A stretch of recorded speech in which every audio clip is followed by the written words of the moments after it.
Watashi ga kita! Welcome, creatures of all ages. Thank you so much for coming, Kara. I wouldn't be where I am right now without you. So, anytime, be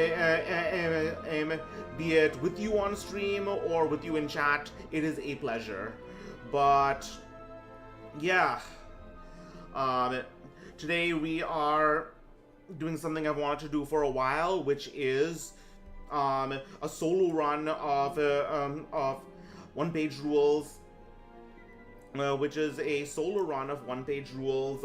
Age of Fantasy Quest RPGs is adventure paths. This is like an adventure path from something like, or module from something like D&D or Pathfinder. However, it is something that can be done solo. No, I mean, theoretically, any adventure path and any RPG can be done solo, but the problem is running an RPG with that doesn't really have a tactical system and is more focused on roleplay, like Pathfinder or D&D. It just isn't as fun, because it's like, oh, I attack here, or oh, I cast this spell. But with with Age of Fantasy Quest, it's what's a word? It feels like an actual game. It feels like an actual challenge. And this time there actually is going to be a challenge, that being we are playing it on intermediate difficulty. I figured that I don't have anyone to keep entertained, so if I do end up getting TPK'd, I can just restart. I don't think it'll ultimately come to that, but you know, something could go horribly wrong, so horribly wrong in terms of roles or in terms of my questionable decisions. So I think we should be able to get 3 missions done. Otherwise, I was seriously wondering about whether I should stream today because I'm still somewhat sleepy. Due to my wrecked sleep cycle, due to my night shift. But you know what? The show must go on. I do want this to work, and I can't and it won't work until unless I make it work. Yes, I did roll randomly for my team. My team is a trio of wizards and 1 barbarian. This is going to be painful, but like I said, the show must go on. I'm going to try.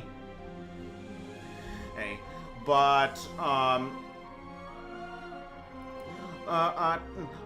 I know one thing I want to talk about. I know I have been planning for a while for my my re-debut with my new model, but the thing is, first of all, I am kind of nervous about it because, first of all, I need to actually prepare a bunch of people to actually watch it, because generally the people who generally come only come if I ask them nicely. These people generally come and they generally enjoy my watching my streams, but at the same time, it is kind of generosity on their part. I haven't really got to the point where I have a bunch of subscribers that don't know me and still come. Now, I'm not saying this because of arrogance. I'm saying this because of, I don't know, self-awareness. I maybe have an ADHD monkey brain, but I am self-aware. But otherwise, my re-debut, I'm really waiting for one thing, and that is my background to be made, because I wanted to have a background that actually had a human touch to it, because the original view was made from AI art. It's actually a background version of this one specifically. Yes, with spell tokens, exactly. That is going to be a pain to keep track of. But yeah. I do have a re-debut planned. I do want to get my new background and maybe get a few subscribers in the meantime. But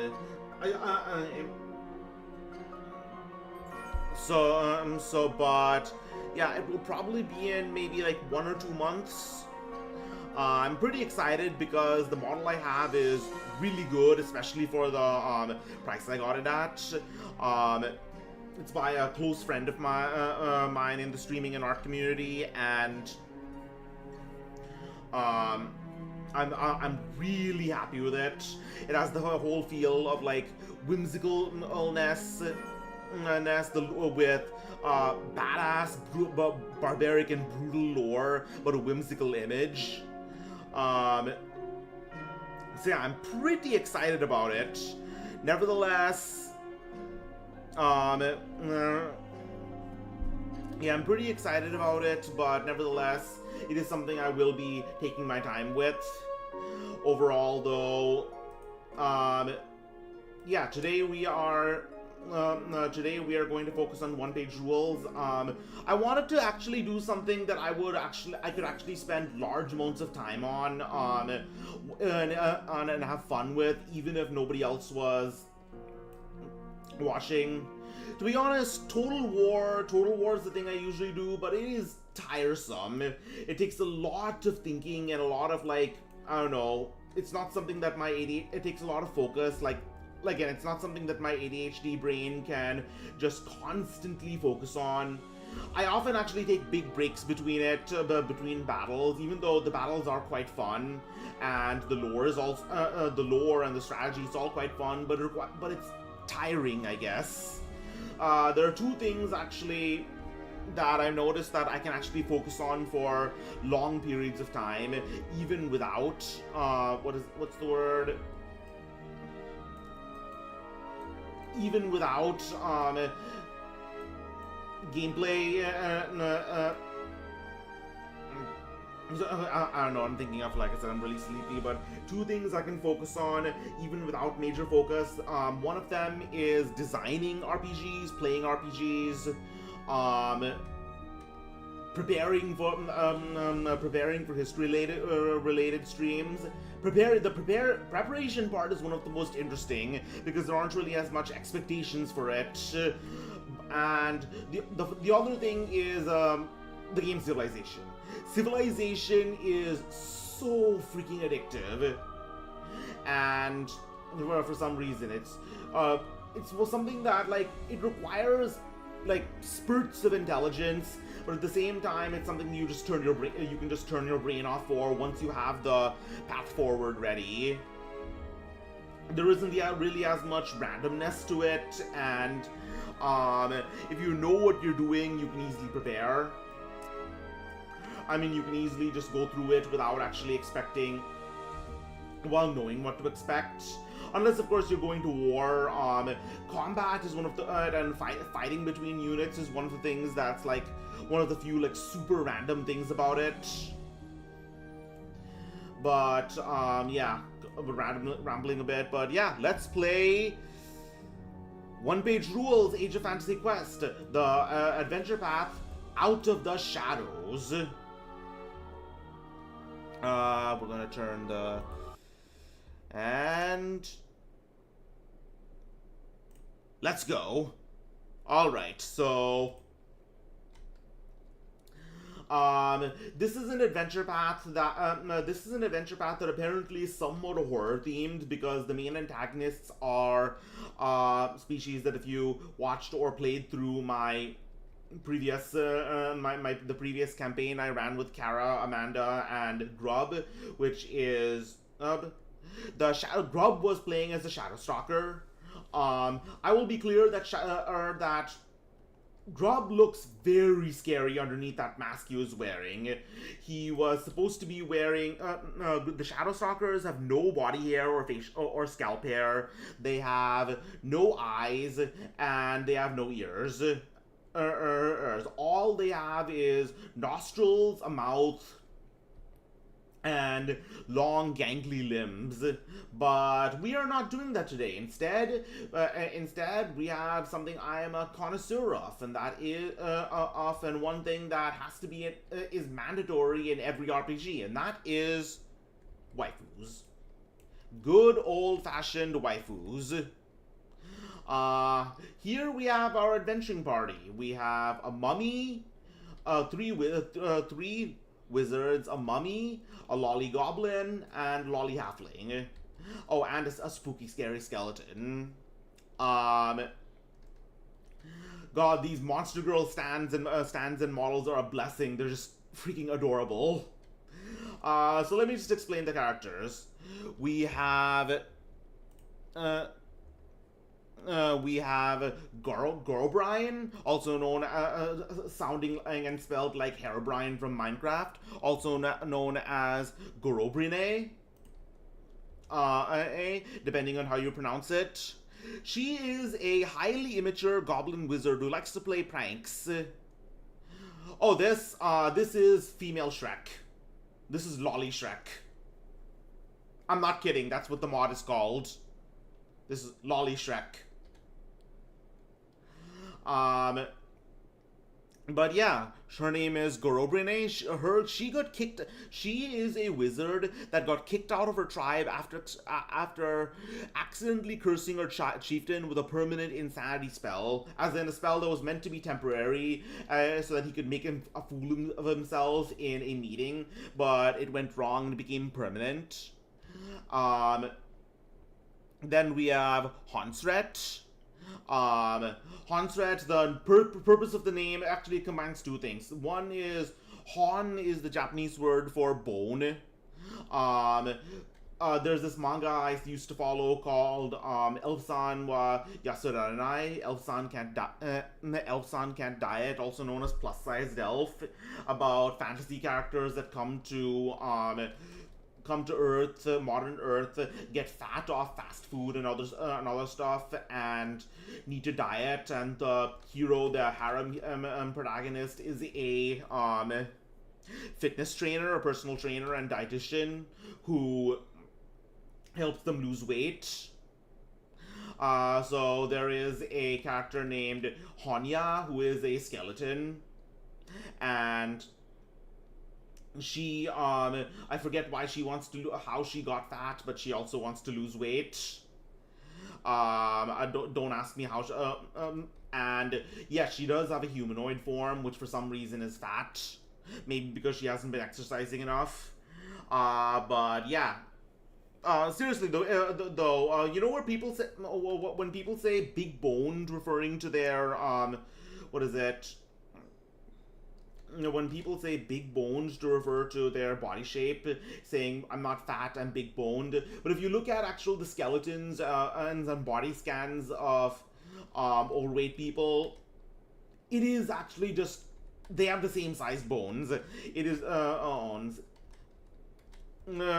bones. So for Honya, it is actually a bit of fat, a little blubber around her bones.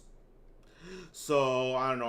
I'm rambling, and yeah, she's not. Her stats are not actually a what is it? A mummy champion. She is actually a skeleton champion. But I'm just putting her as a weaker mummy because this is kind of hot. Really reminds me of what is it? Lemon from Lemon's mummy costume from what's the word? From what is it? Too Many Losing Heroines, McCain. And then we have Cochrane. Cochrane is a halfling. So a bit of lore. So all of these girls are united by a certain element of lore. That being.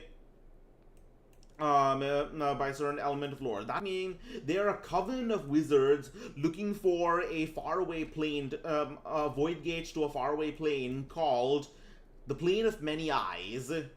And that plane of the Plane of Many Eyes in this case is a realm with many magical eyes, which if you look through, you can look through the deep, unexplored parts of the world, and they want it for different things.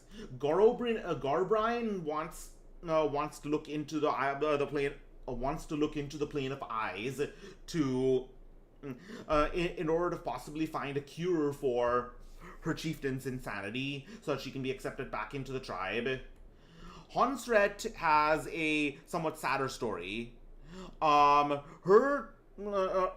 She is actually very old, old even by mummy standards. The thing is, mummies became uh, mummies became undead only 150 years before the present, during the War of the Great Rift.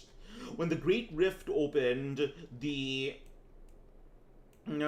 the Great Rift opened, and the Havoc Gods killed off the Havoc Gods killed the. Wait, hold on a second. I'm gonna look this up in the I'm gonna quickly look this up in the World Book. Mum.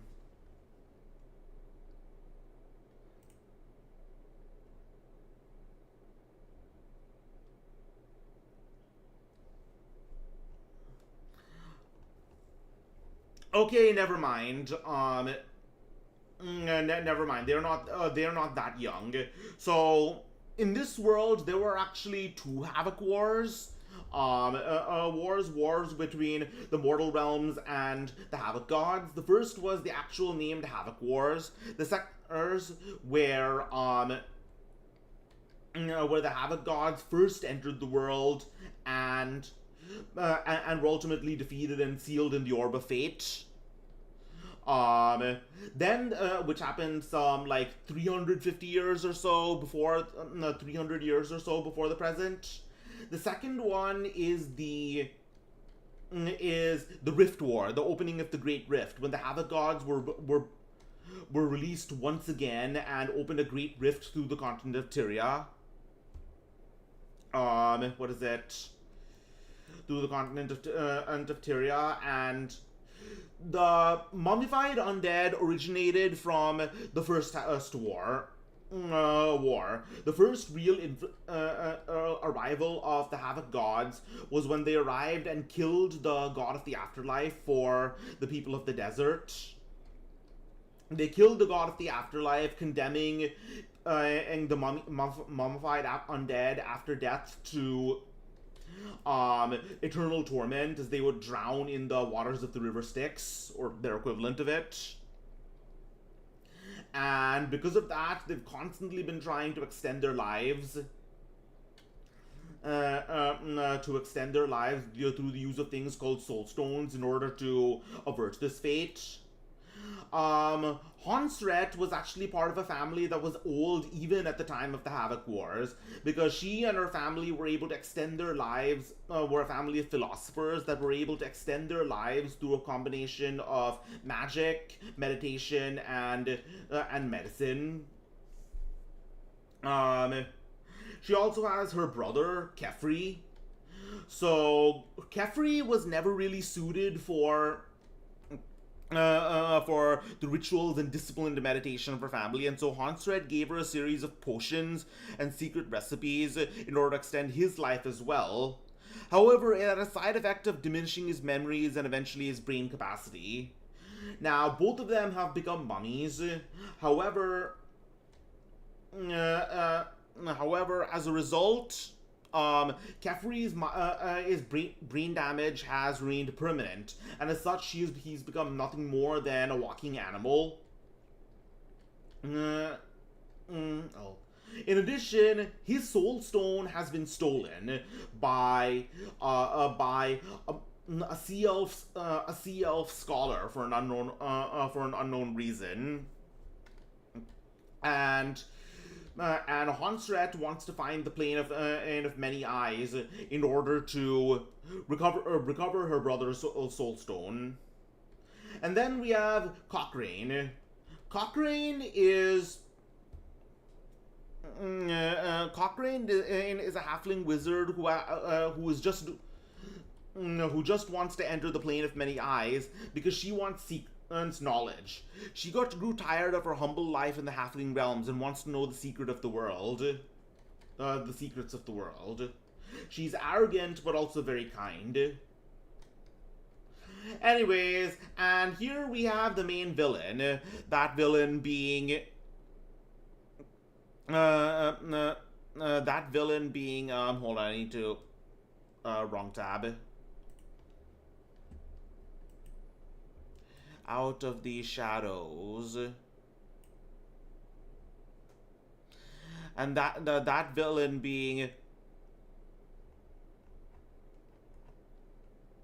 Omoshu, being Omoshu. So Omoshu is I don't actually know much, but all I know is that Omoshu is a shadow stalker. And a very powerful one. He has a hound that follows him around called hound named Kotes, a shadow hound. Wait. But of course, because I'm horny, always horny all the time, I felt obligated to make her him slash her a waifu, because waifus are hot. Okay, so like I said, Honsret the mummy, Gorbrine the goblin, Cochrane the halfling, and Kefri, Honsret's brother. So, like I said, I'm going to be trying to ad-lib and improvise these characters' lines as much as possible to roleplay through. However, I am going to, sorry, One Page Rule San, I am going to be reading aloud from the story because from the text, because ad-libbing the whole, abridging the whole thing would it would not do justice. And luckily, I think One Page Rules is a bit more casual about this kind of stuff. They're not rabid about copyright like GW. So let's go. So the prologue: Gatecrashers. Seeking bodyguards to retrieve a lost relic. Compensation will be generous, but discretion is vital. For more information, inquire at the Lost Inn at Tsevedras. Ask for Marion. So this is the this is the message that is brought at the Coven of Three to Tsevedras, a remote village at the edge of the Empire of Man. As you approach the neglected outer wall that surrounds the old settlement, you can almost see they can see the peaks of vampire castles jutting over the forest of the horizon.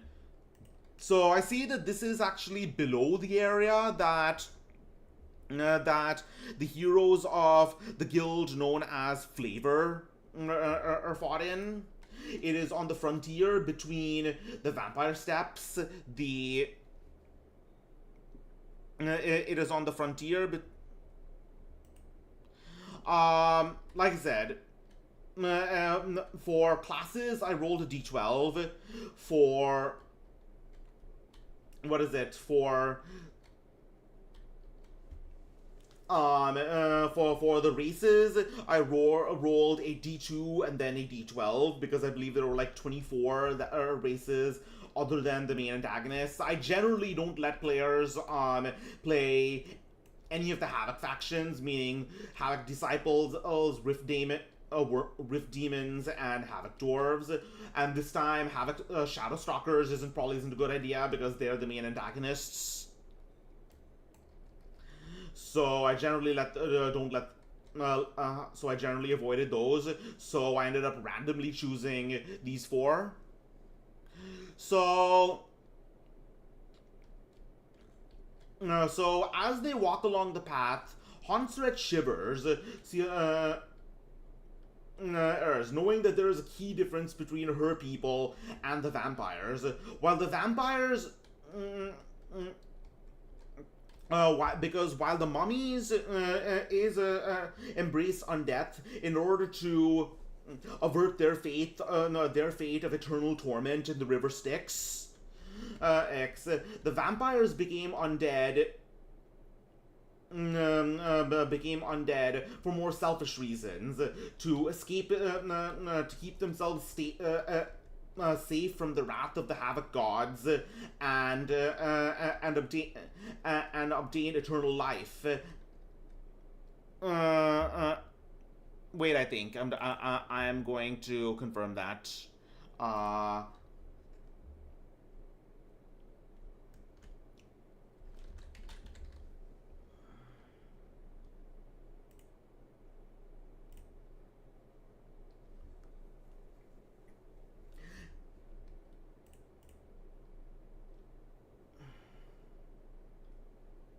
Yes, basically they did it so that they could protect themselves against the Havoc gods, as well as obtain eternal life. So, because of this, as there is an awkward relationship between the mummies and the vampires. So Hansret says, I can feel a sense of dread. I can sense it, a sense of dread and the stench of depth, emanating across the land. This world is shrouded in a dark shadow, by the malice and contempt of its rulers. As Garbrin says, it smells like pork. It smells like bacon, though that's what humans are supposed to taste like, from what I've heard. Cochrane says,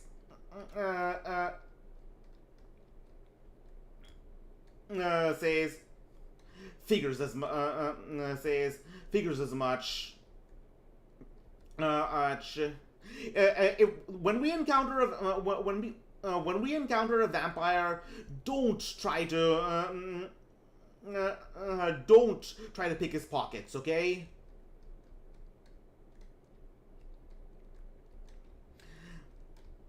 Anyways, they see a few tracks on the dusty old road. It has been days since the last outside trader. It has been days since the last outside traders come to this village. Two heavy black iron doors block their entrance to the village. As they approach, they are greeted by a wary old sentry. He hurries over to his post to check your arms and necks for signs of puncture.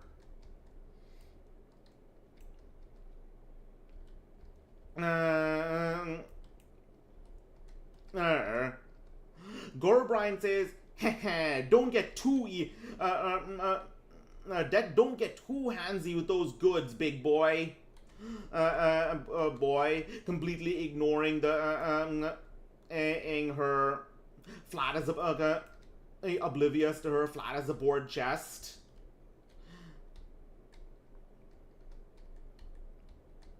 Yes, when the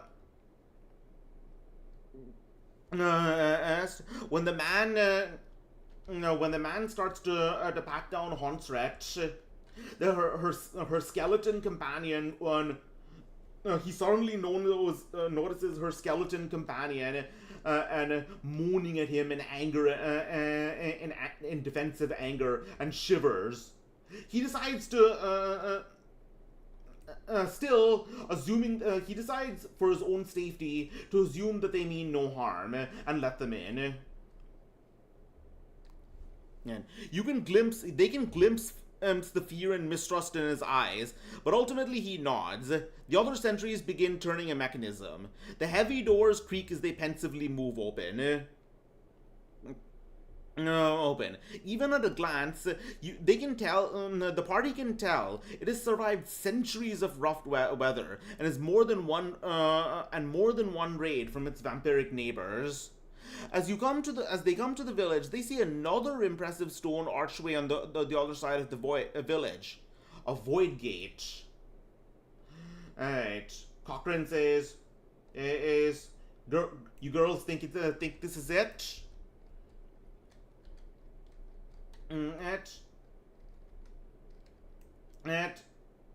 Gorbrine says, nah,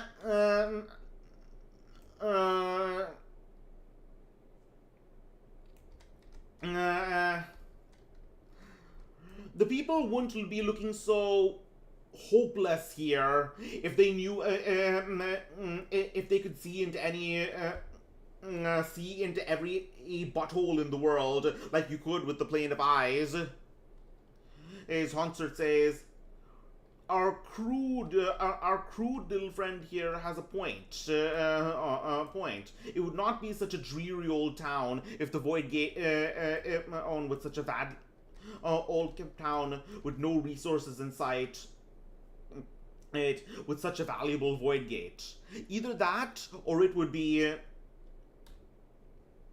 either that, or it would be gone, as the vampires would have raised it to the ground and raised as the people as their undead slaves. Before, perhaps either way, it is dormant. Perhaps it might have once have brought trade and misfortune to this village, but now it appears long dormant and overgrown with moss and vines. And Zevdraz appears to be well past its glory days, missing shingles and other visible signs of decay present in many of its buildings.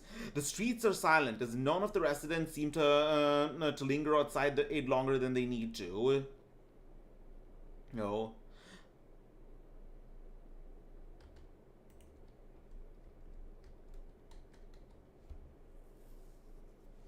No. Oh, the green wizard. The green wizard looks over at looks over at a small 10-year-old child passing by. And does what a goblin normally does. Ours walking up to him and giving him an enormous painful wedgie. Fuck my life. Okay. Anyways, she says, well, maybe you should go back to school, little boy. Little boy. Snot-nosed brats like you belong in daycare. It's a cruel, harsh world. Wait, what was I doing again? And Cochrane smacks her with with the wooden end of a paper fan and says, "I'm so sorry. I'm so sorry." Giving him a small silver coin in an apology. We're looking for the Lost Sign Inn. The boy says, points in the direction, lightly points in one direction and runs away.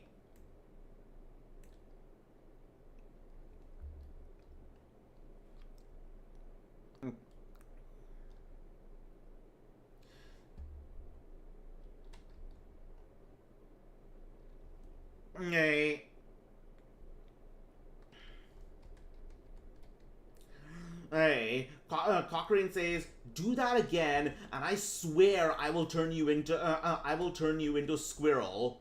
I'd be an adorable squirrel, though, wouldn't I? You'd want to give me a hug and a big cuddle, cuddle, and a pile of nuts, and not that kind of nuts.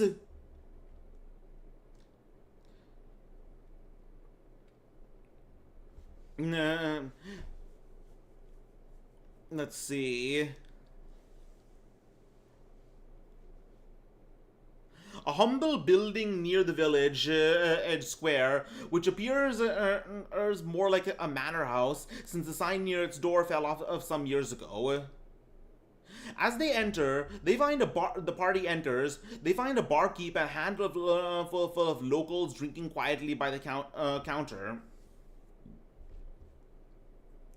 The rest of the bar is abandoned, save for one woman in a wide-brimmed mage's hat and cloak.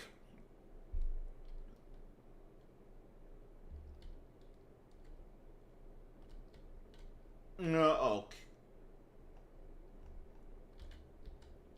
The bartender says, "Oi! Hey, this is an adults-only establishment." And also no goblins. Goblins. Oh, and you have to be alive. Get going.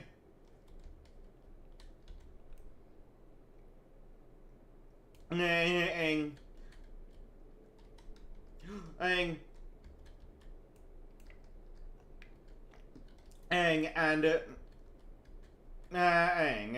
Gorbrine says,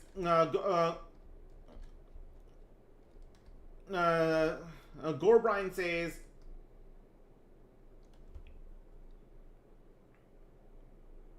is what? Think I'm what? Think us goblins are too and can't handle a bit of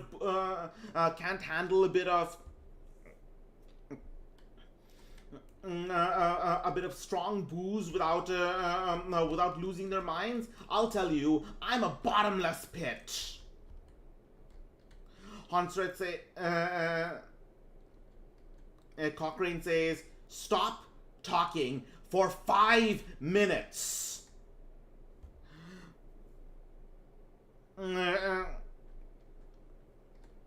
Next, Hansred says, forgive me, we're here, we're humble wizard adventurers here on a mission. We're here to and along the way we have done nothing but use our powers to help those in need, and we're here to do the same here.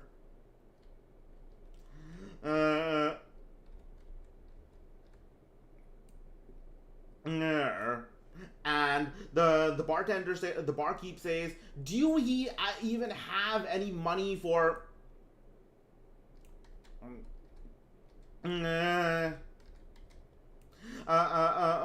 money for drinks?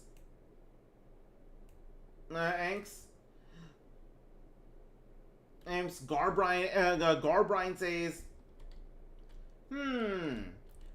a few bars have don't a few bars have those challenges where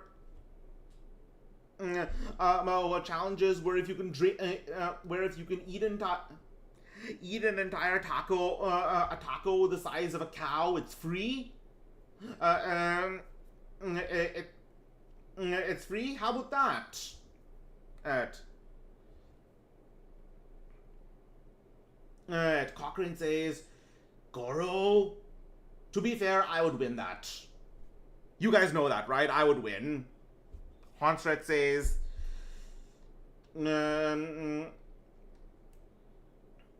we have a few, maybe maybe a beer. I don't drink, and the two of them can share. A hooded figure says, don't worry about them. Don't worry about it. Drinks on me. Oh, thank you. It's not. I insist. It's not necessary. Hey. Goro says. There is 3 shots of brandy, 3 shots of the 3 flagons of mead, and 3. And a bottle of Elven and absake, and I don't even know what that is.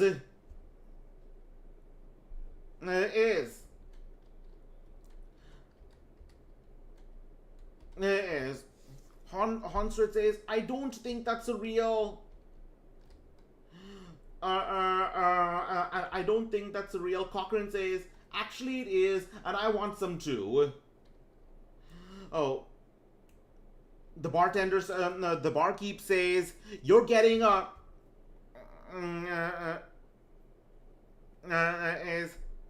I don't care how much money you throw at us, you are getting a single flagon, a single flagon of barley beer. You were getting a single tankard of barley beer. Gorbrine says, fine. Cochrane says,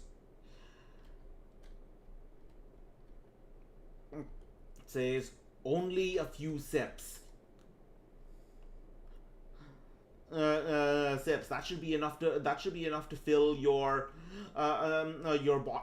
to fill your bottomless pit and your empty brain.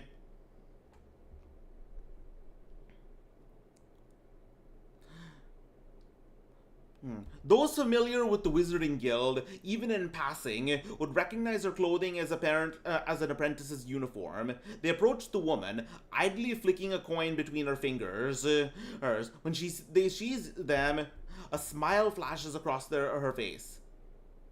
You come for the job, right? Don't worry about the drinks, because we're all going to be very, very rich.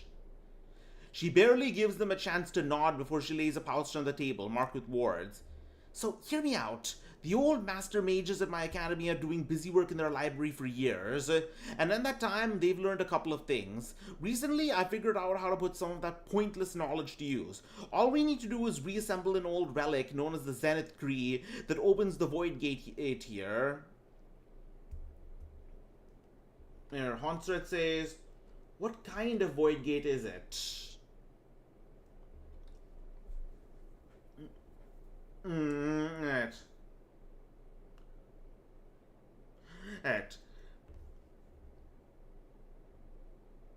Because we're looking for one in particular. The woman says, "Oh, I'm not sure actually. But for what I know, it's like a mini Nexus. Nexus. There are a bunch of void gates within it, taking you all over the places. Quite a few that have been locked for ages, ever since this one closed."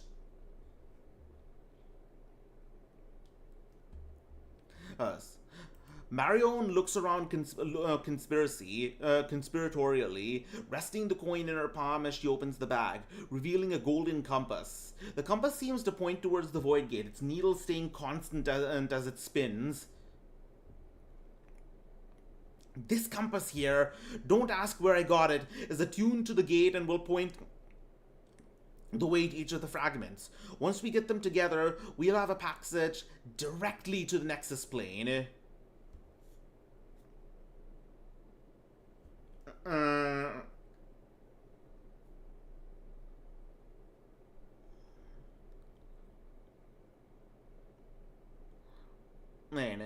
The compass dances okay, sorry, I didn't read that. Retcon the part about when she says the mini Nexus plane. It is actually the Nexus plane.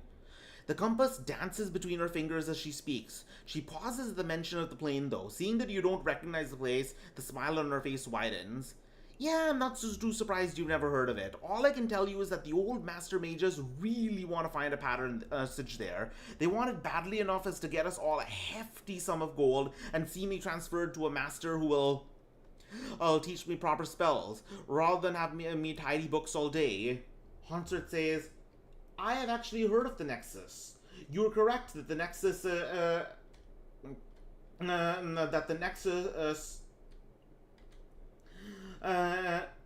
contains many void gates. In fact, it contains most of them. Cochrane says, most of them, you say? Hey, then that means the many-eyed plane and has to be one of them. And Marion starts laughing and says, the many-eyed plane, is that what we're looking for? You and every wizard in Tyria. I mean, who wouldn't want to look for a plane that contained all the knowledge in the world? What makes okay, maybe I am being a bit rude there, but rude here. Cochrane says, a little, but I get it. Gorbrine says, well, we're not every wizard. We're the Coven of Three, the greatest adventuring guild, wizarding order. A wizarding order, youth athletic league, model organization, and femme fatale novel series stars, and I can't and I don't even read that much, but I know that. Hansard says, well, regardless, we are still looking for it, looking at it, for it. For now, let's focus on finding this nexus.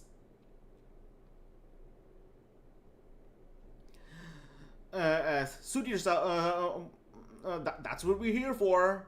There is a catch, though. Some very unpleasant types are interested in claiming it for themselves.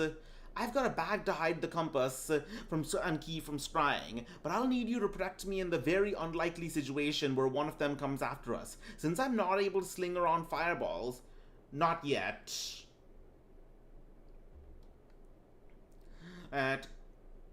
Gorman says, I wouldn't say I'm a fireball person, but I can turn people into spiders. Sometimes. Sometimes. Cochrane says, don't worry about it. Don't worry about it. You've got you have ourselves some bodyguards. Some bodyguards.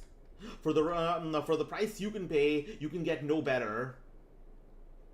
No one better.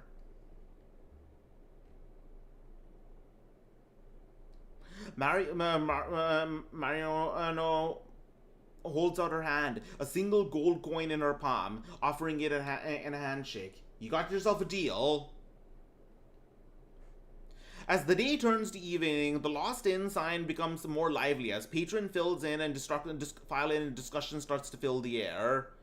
Initially, however, they are hesitant to speak with you with the party, but Marion's presence seems to change their minds. Eventually, some patrons sit at their table and offer a round of ale to welcome them to Tsevedras. One of them looks at you and says, I didn't realize dead guys, looks at Hansred and Kefri and says, I didn't,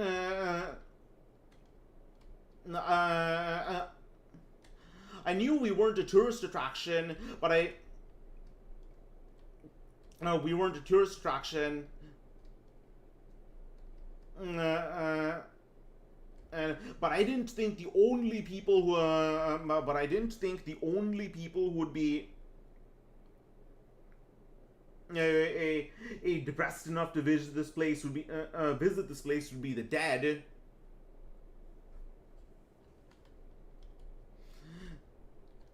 Yeah, I didn't think we'd get a dead guy before we got any visitors. So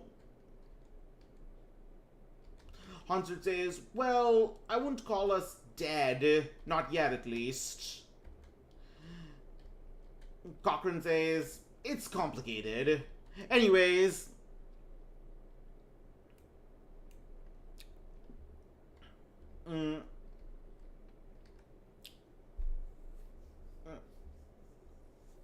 Anyways, what's the deal with this place?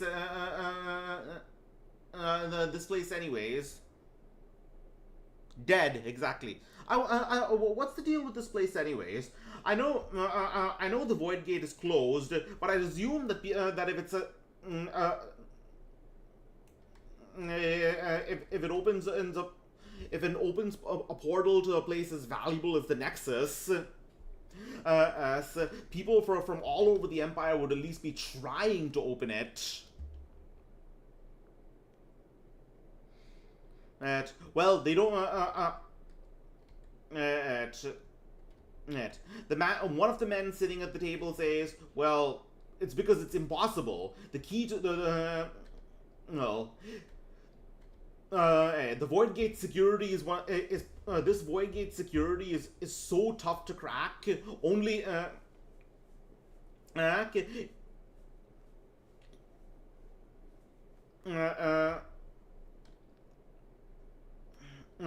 this Void Gate puzzle is so tough to crack. It's like cracking a million square even cracking a million square or crossword puzzle would be easier. The only way to open it is a special key for some reason. As in, Marion winks at the party.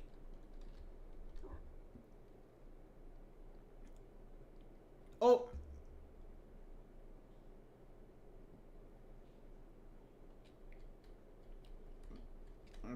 Marion says, so Hansrit says, so how long, how long has, how long ago did Marion arrive here? Marion says, oh yeah, oh yeah, I've actually been here for a couple of months. Months. I keep on telling people that this town is going to be rich once I find the key, but nobody listens.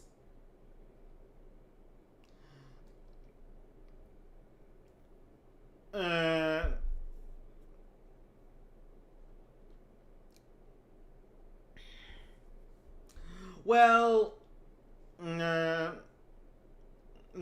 woman at the table says, so she promises, as we're not getting our hopes up, of course, but either way, she's likable. She's likable enough to have around. No, the Marion says, it's like I said, I don't know how to throw around fireballs, but anyone can and appreciate a few clothes washing spells. The sentry comes and says, "Oh, it's you. Sorry about sorry about earlier. Like I said, we're not used to getting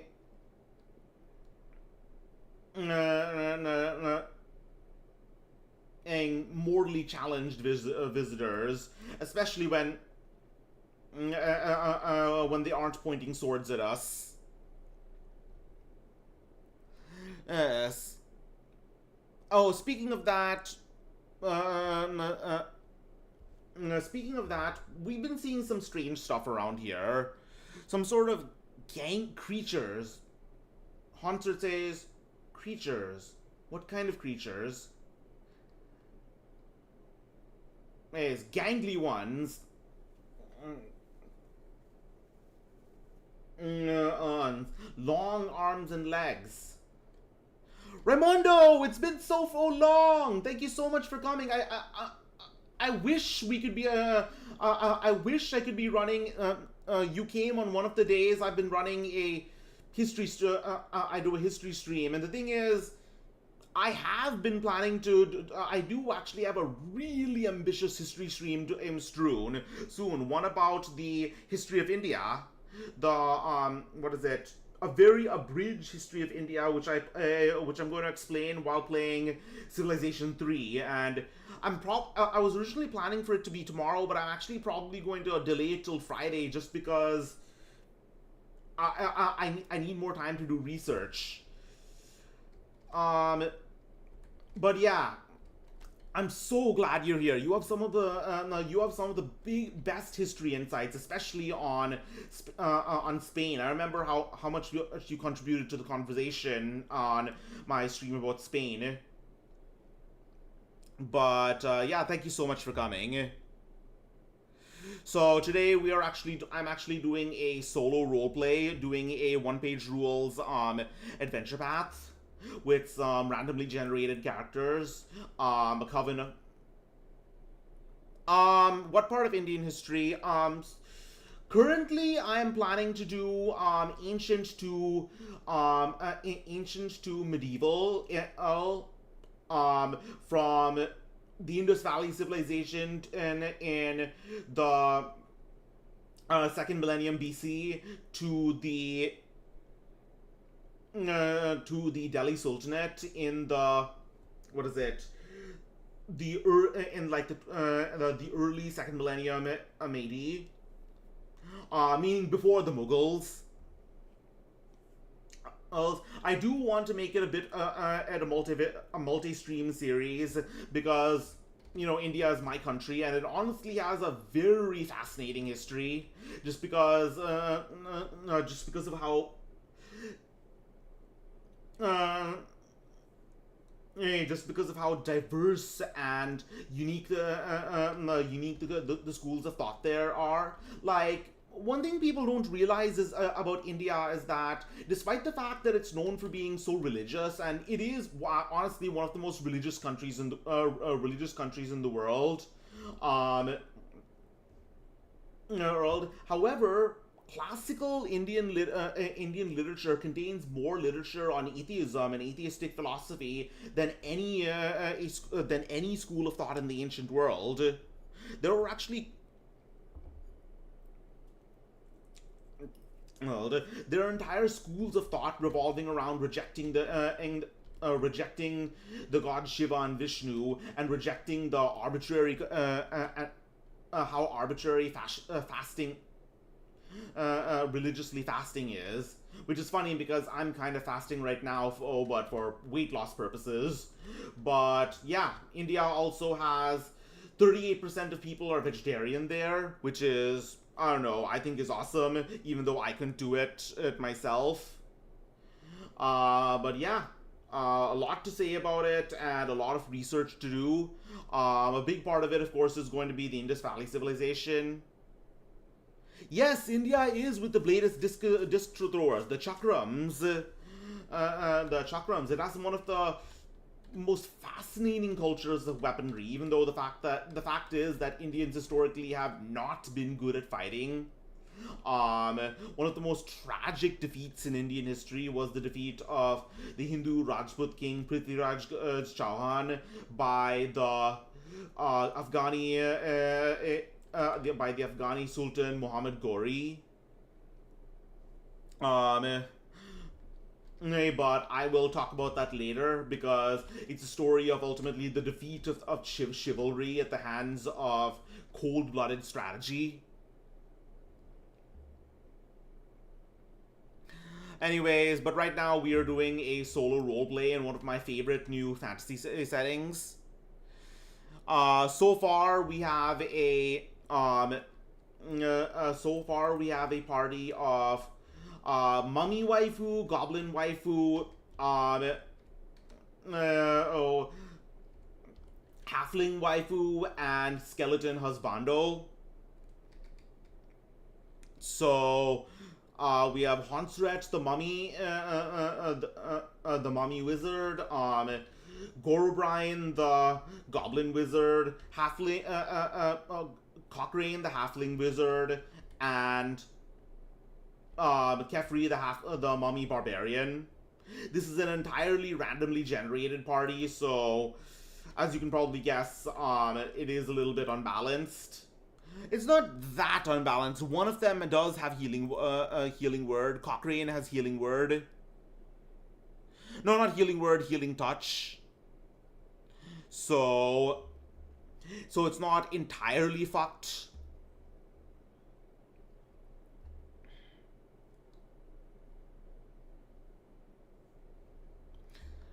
So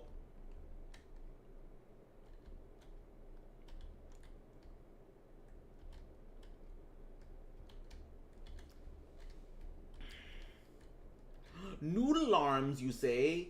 I could go for some spaghetti now. Some spaghetti with with mushroom and beef sauce.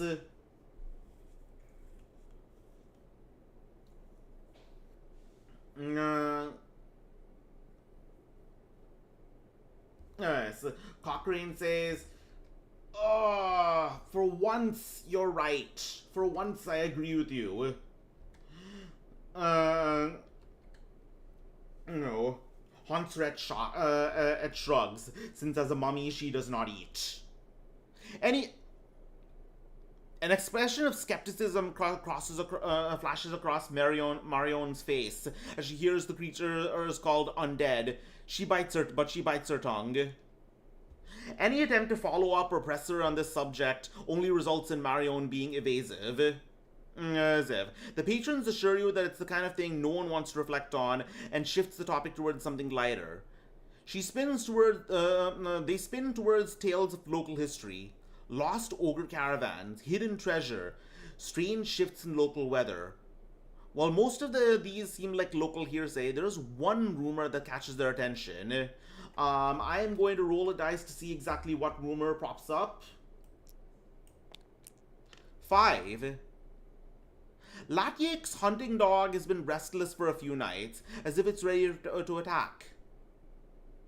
Because of this, one random sentry unit is shaken. This will affect Mission 1, alright. Most of what you know about Indian thought is from Friedrich Max Muller and William Hofbauer. Friedrich Max Muller. I don't know who those people are. I know that Max Weber talked a bit about India, though. Max Weber is the one who talked about, who coined the term Protestant work ethic, which explained how Calvinist English thought ultimately led to American capitalism, and said that India, because of Hinduism, never developed capitalism. I kind of call bullshit on that, because before, yes, they didn't have a formal stock market, but and yes, the caste system definitely held them back, but India actually did have a thriving merchant sector and money lending center, and to the point where quite a few money lenders actually lent to the East India Company in their wars with the Maratha government. Because the Marathas being, Max Weber. Because the East India Company was sure to pay it back with interest. The warm conversation ultimately just suddenly draws to an abrupt halt. Oh yeah, before that.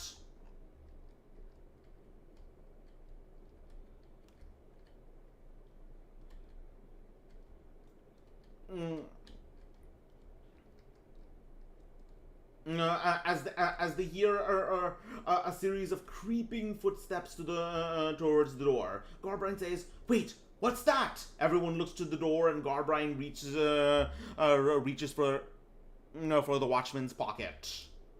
But she has no time to do her dastardly work. Half-Bass has a book called India and Europe, an exercise in philosophical understanding. Super nice. Half-Bass.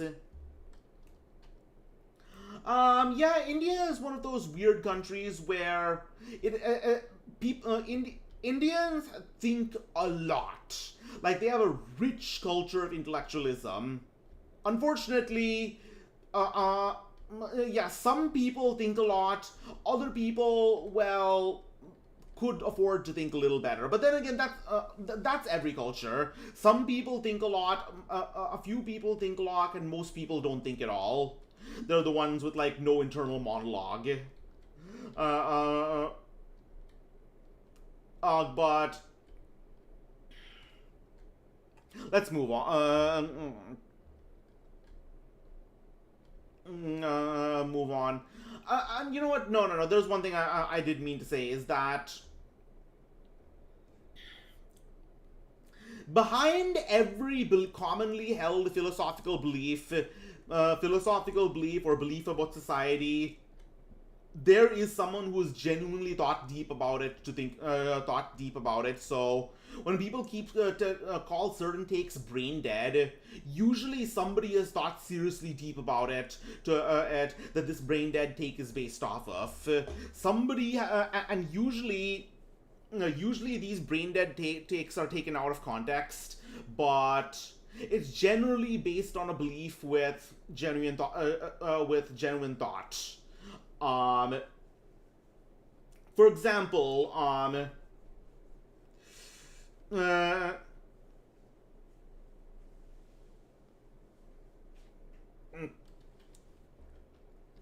thought, and often it is for and sometimes that thought is for malicious reasons. For example,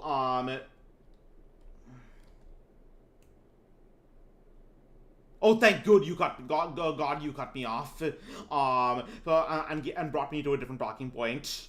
I was going to say something really, really stupid, but you stopped me. Thank you so much. I am of the idea that three luminaries of universal thought are China, India, Greece, Mesopotamia, and Egypt. Wait a minute. That's five thought. That's five luminaries. All right. China, India, Greece, Mesopotamia, and Egypt. Okay, so China. China has Confucianism. Has Confucianism, and Sun Tzu's Art of War. Indians have have the concept of dharma and karma and ahimsa. Greece has Nicomachean ethics, Plato, and Platonism. Mesopotamia has thought.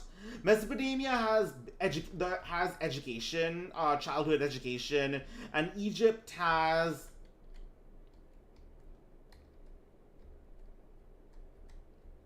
what does Egypt have? And Egypt has like classical mathematics. Egypt and Mesopotamia has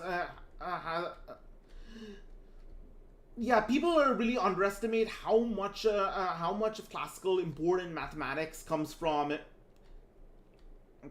Mesopotamia. One of the most important things that comes from Mesopotamia, the number 60, the importance of the number 60. Like, for example, they were the ones who ultimately divided hours into units of 60 minutes and 60 seconds, and angles into 60. Just like Indians contributed the number 0, and Romans contributed the number 5, or I mean contributed like importance to the number 5. The ancient Sumerians contributed emphasis to the number 60. But yeah.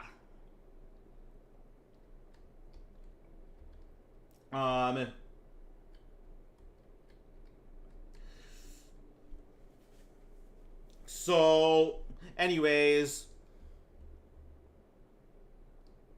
a man breaks in and yells, "We're under attack! We need to get out of the village, and we need to sound the..." Before he can finish, a massive maw reaches out from behind him and snaps tight around his neck. A beast resembling some kind of spiny, eyeless hound stands in the doorframe.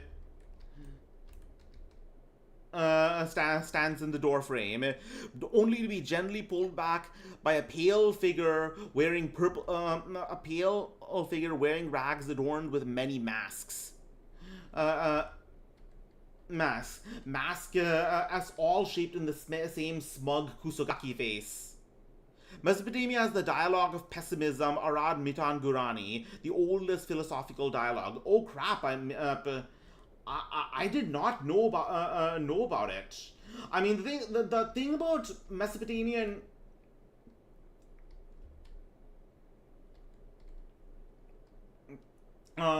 The thing about Mesopotamia is that we know only just enough about the language to understand the really important parts. So. No, that's not true. We don't understand their language that well, but... Okay, you know what? I'm gonna ask you a question. By Mesopotamia, which Mesopotamia? Because Sumerian, there's Sumerian, there's Babylonian, there's Assyrian. We definitely know more about the language of Babylon because that's how we know about the Code of Laws. Sumeria is probably a little more difficult, but yeah, I don't know. I wasn't prepared to talk about history today. but feel free to give any excerpts from it in the chat. Anyways, let's turn on the horror music in loop.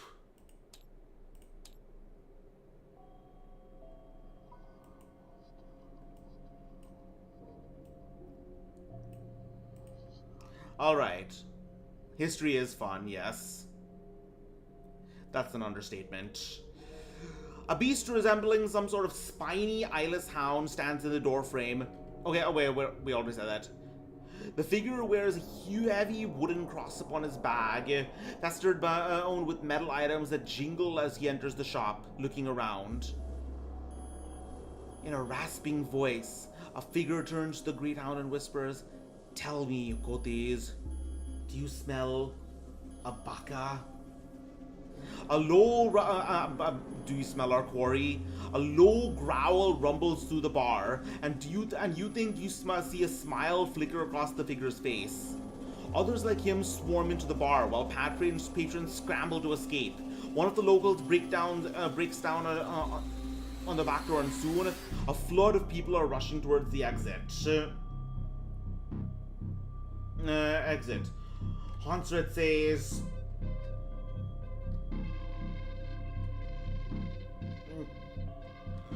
the goblin says, "Spaghetti Man has arrived." Gorbrine says, "Spaghetti Man has arrived." Cochrane says, "Well, looks like our work's happening ahead." Starting ahead of time. Hansard says,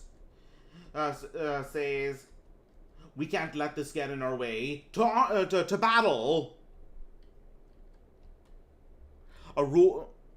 Marion sits in horror but grabs you and bolts the door for the door when she sees the other patrons running. "Looks like Shadowstalker Scourges. Let's probably not here to enjoy the local brews. Let's make ourselves scarce."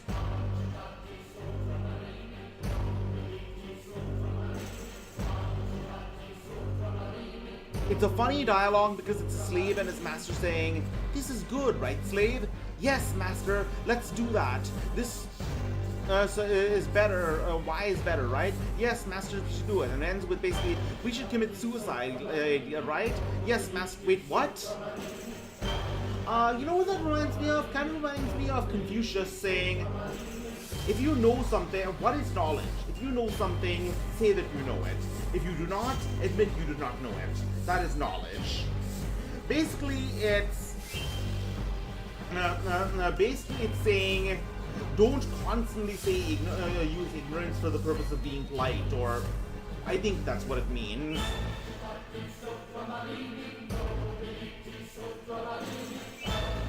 Anyways,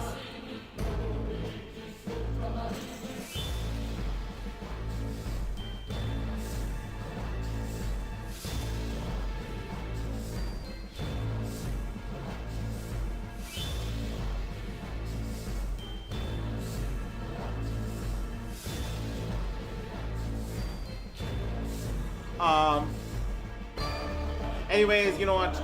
Mission start. Alright, so here's how the mission goes. Let us get some terrain out. Let's get some houses. Wait a minute, this is the wrong music, but you know what? This is fine. Yeah, this is Ultramarine music.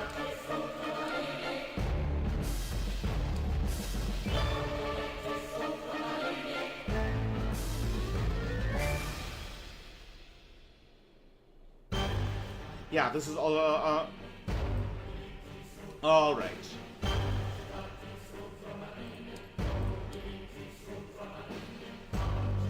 Let's do this. Let's get some buildings out. Buildings. House. Okay, let's get... That's a big house, but we'll shift down a bit. House. And then let's get the tavern out. Let's make this larger.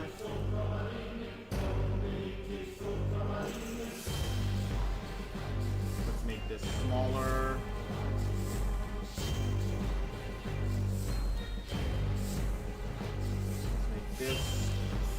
smaller.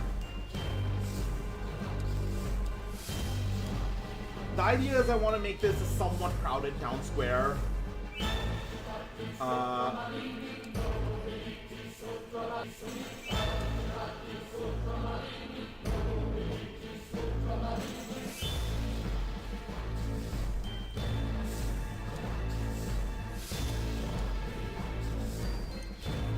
Alright, let's go.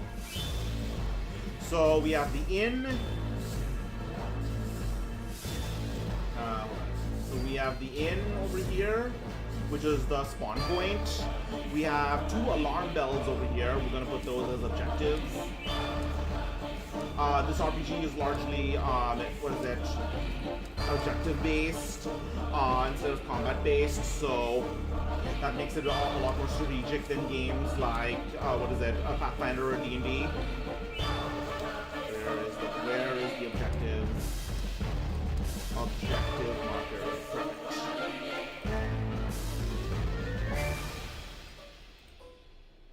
Alright, so these are objective hiding spots. Alarm bells. Alarm bells.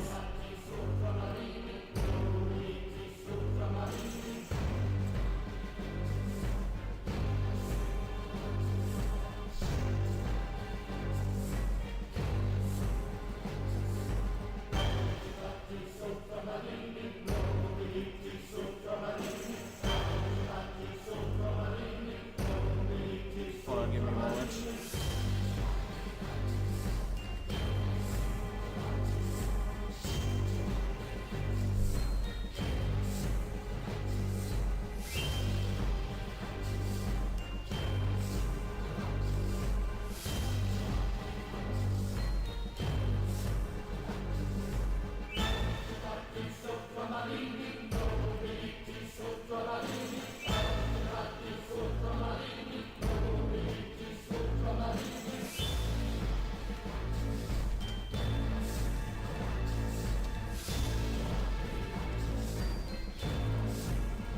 Alright.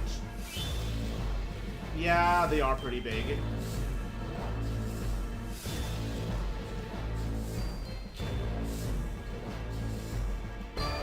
Okay.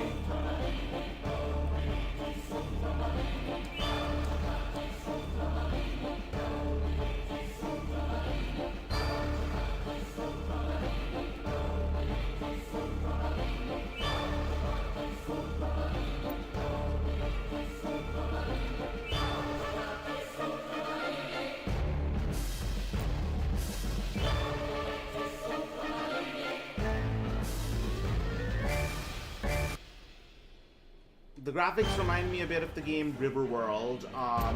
Okay, so we're going to spawn the party here.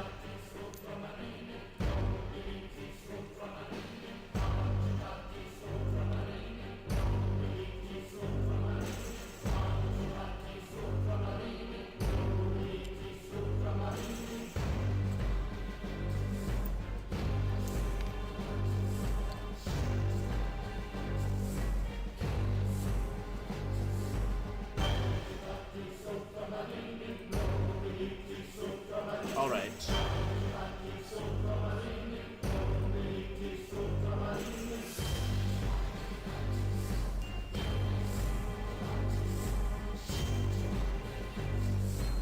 Okay.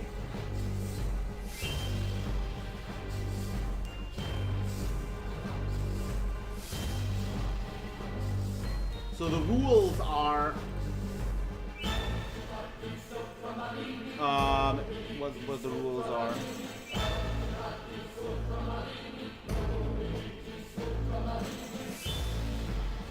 Out of the shadow, sorry. Got a little distracted. Okay.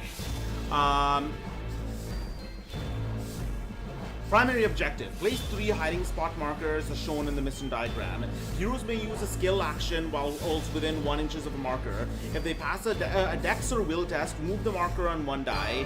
On a 5-up, or if it was the last marker, the heroes have found a hiding spot and the spot is completed. So basically, the goal is finding a hiding spot from the monsters and just write it out. Place the secondary objective is place 2 alarm bells as shown in the mission diagram, which count as AI goals, unless a villager is closer to the enemy.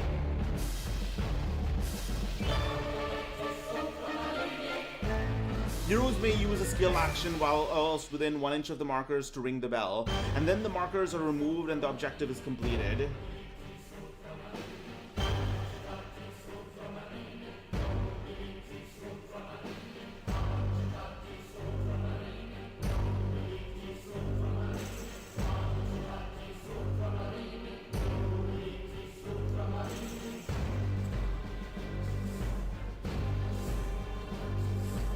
So, let's see. Once the heroes have completed the primary objective, they must be within 6 inches of the hiding spot at the end of any round in order to end the mission, collect rewards. Oh, fuck, I told you I'm losing sleep right now, so, okay. I'm kind of short on sleep right now, so I'm a little distracted, but...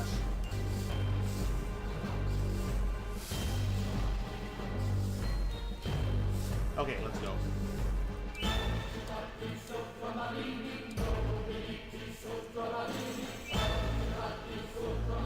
Okay, so let's get out the monsters. Focus.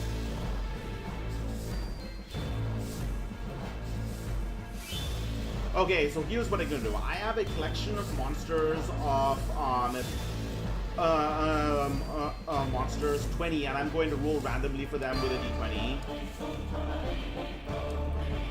Let's see, let's start with the first one. The monsters' point values, kind of like in Warhammer 40k, they have point values, and the characters also have point values. And the overall, because I'm doing intermediate difficulty, the amount of monsters on will be equivalent to, will have a point value equivalent to that of the heroes. So the first one we are going to put on our unit of Scourges. They just have ordinary hand weapons, so let's get out to represent them. Let's get out some zombies. Again, these creatures are not actually, what is it? They're not actually undead. They are... Wait, hold on a second. From a distance, it looks like he's bowling. Anyone heard of this new anime that's come out called Turkey, which is like about bowling? These girls in a bowling team that get transported to Sengoku era Japan. All right, they're actually alien extra-dimensional beings.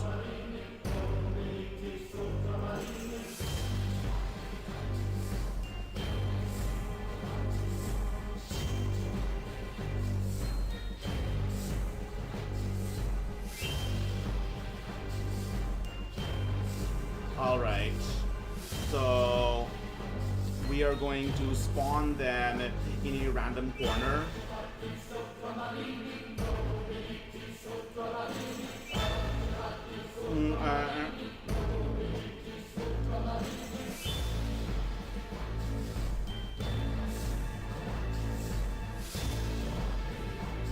Okay, the sentries are deployed following the standard rules.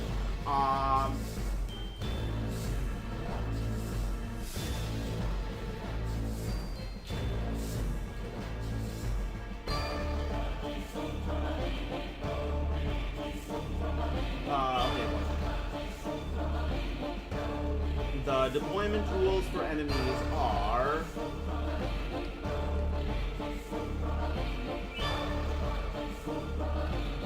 Enemy deployment. Sentries. Center of a random table quarter.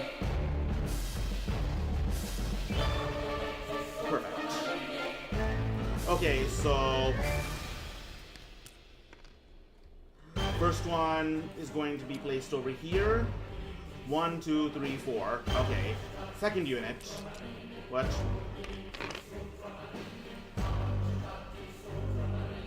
It is 11. So 1, 2, 3, 4, 5, 6, 7, 8, 9, 10, 11. We are getting out a Tormentor. So to represent that, let's get out a what is it? A skeleton.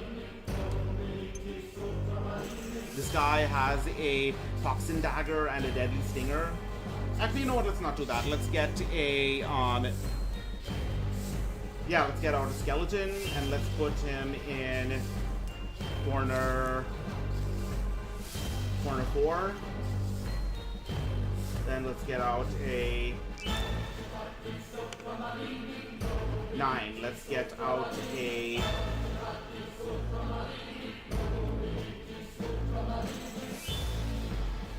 Spectre.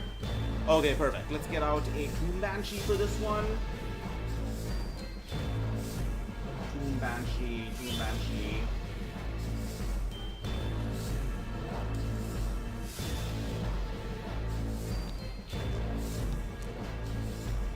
Put her right here. So far they're all in one place. And that is the unit. The party is actually 420. 420 points. So far we have given them 30.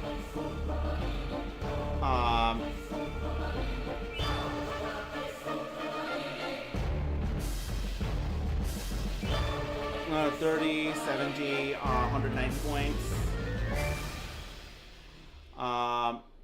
Okay, let's get out another Spectre. This one is 95 points. Spectre, Shadow Wand.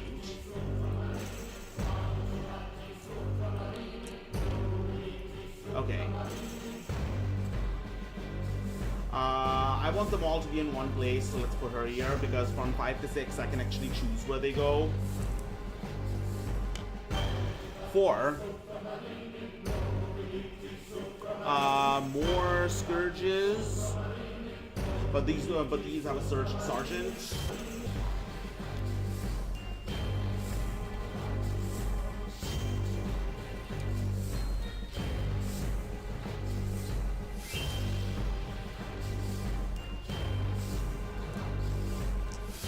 Alright, we are putting these right here. Then let's... I believe that is 225 points right now. Roll again. Have that already. Let's get out some more Scourges. These are halberds.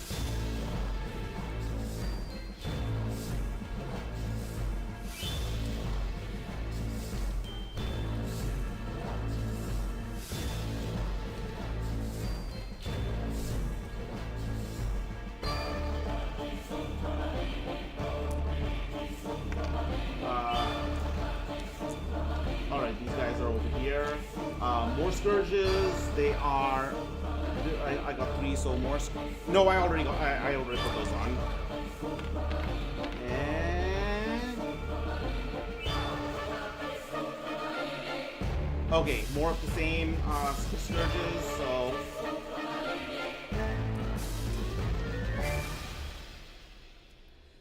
that is 225, 265, 305, so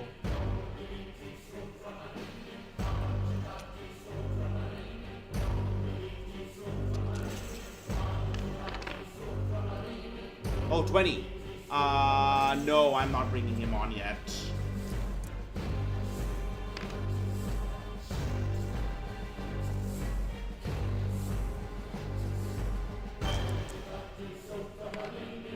Still not bringing him on. That is the boss. 14. 1, 2, 3, 4, 5, 6. Ah, a Reaper. Alright, let's bring out a Reaper. Let's bring out a White King.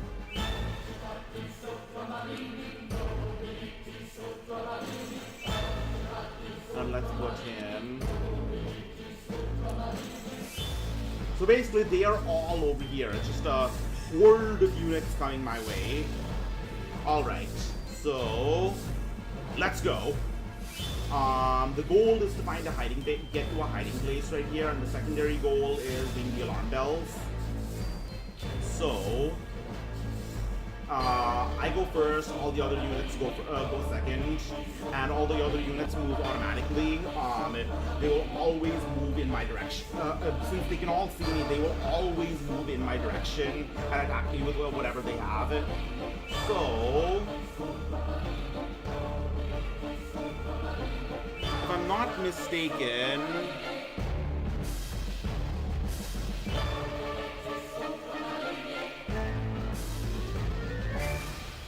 okay, there are D3 plus 3 villager markers within 6 inches of the table center. The one closest to an enemy counts as its AI goal. At the end of each round,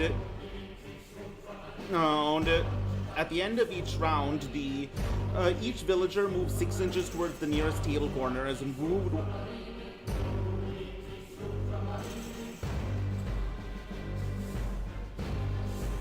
If an enemy moves within 1 inches of a villager, and it is removed, and 1 token is added to the town gate.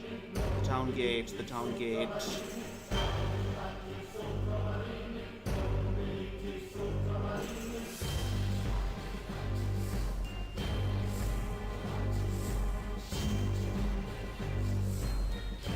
Okay.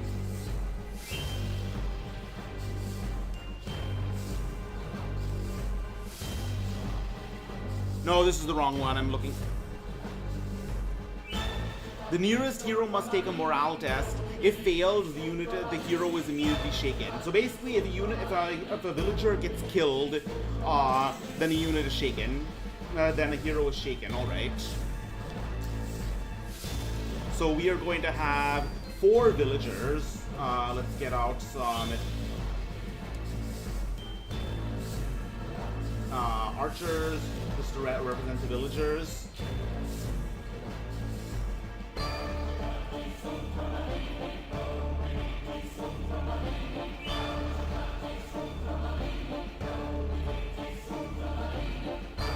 Alright, these are the villagers. They are going to run in the direction of the nearest table corner. So basically, protect the villagers,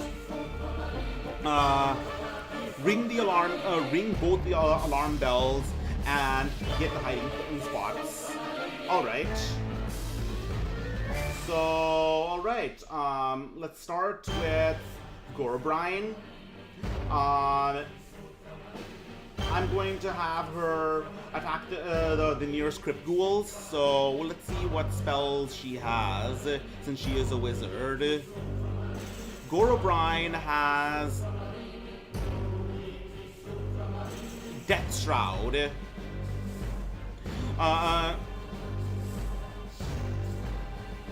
Is going to cast Death Shroud on them. She is going to blow a puff of black smoke in the direction. She is going to use a,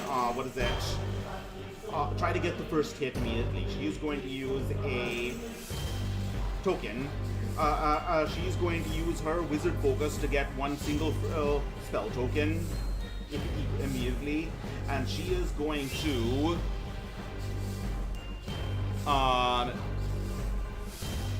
on a 4-up, she succeeds. Come on. Damn it! I'm going to, you know what, screw it. I'm going to use 3 stress to cast her, to auto-cast it. They take a total of 2 hits and automatically go down. And the last one is going to be shaken. Halberds.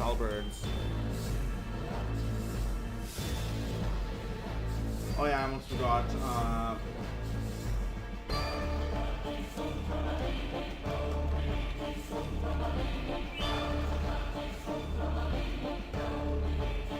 Okay. They do not have no morale, so this one's going to roll for. Okay, he passes his morale test. That's not good.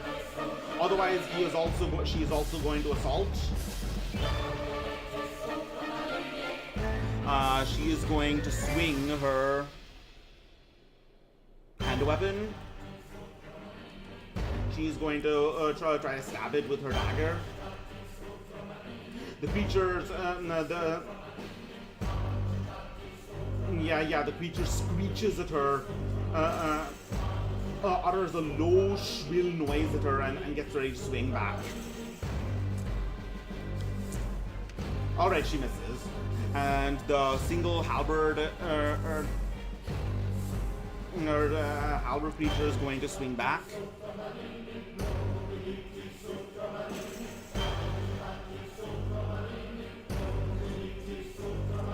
Alright. It misses too. Now they are both exhausted. Alright, next up,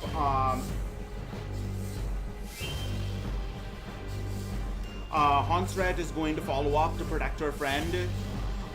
She is not going to use wizard focus, and she is going to cast Storm of Skulls.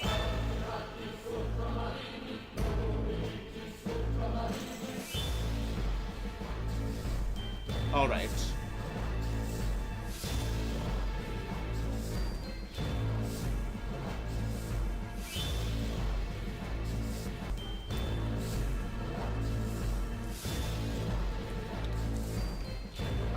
She misses. She is also going to use 3 stress.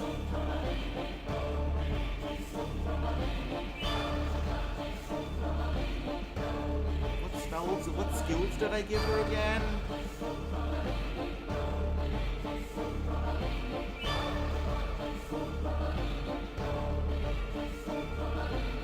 Wait, hold on a second. Free edit. Oh, okay, I did not give her any skills. What skills did I give Gorobrine? Concentrate and enchantment, alright. So it is auto-passed and the ghoul is dead. However, how this works is, now that they have a high amount of stress, every turn they, every time they take any more stress, since now they have,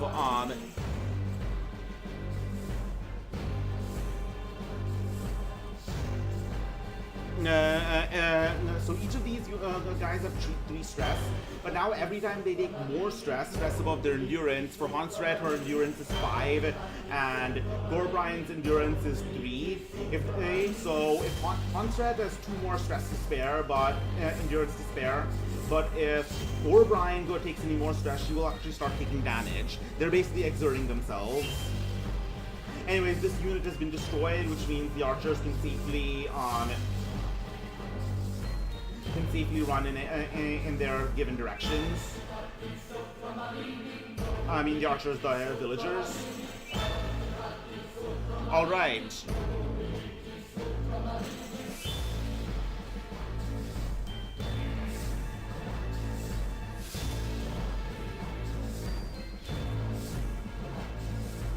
All right. Cochrane says, "Go easy. We need to get out of here first." Alright, Cochrane's main spell is...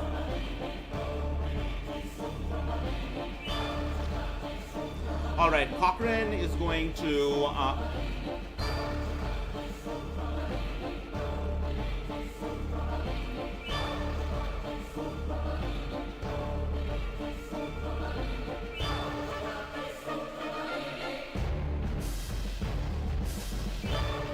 Alright, Cochrane is going to cast Lightfoot on the entire party.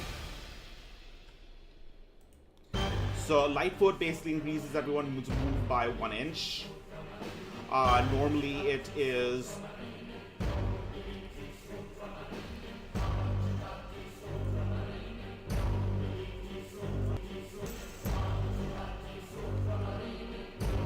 Can she?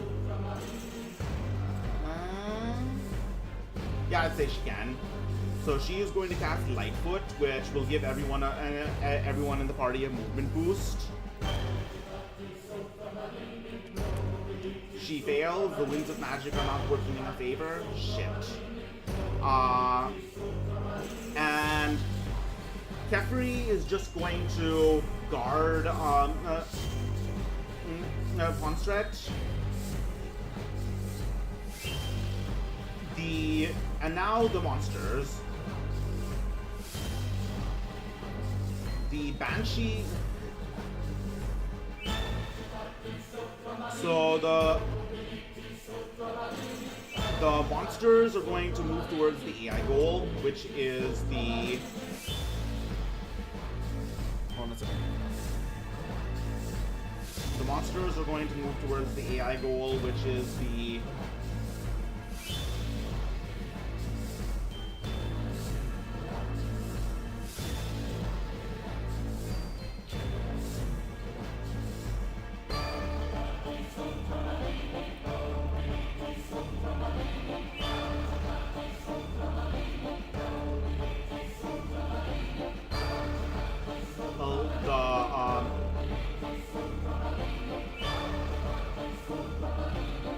Okay, so the monsters are going to attack.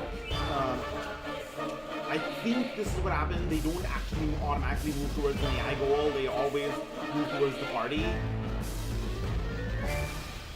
The Banshee is going to also rush in this direction.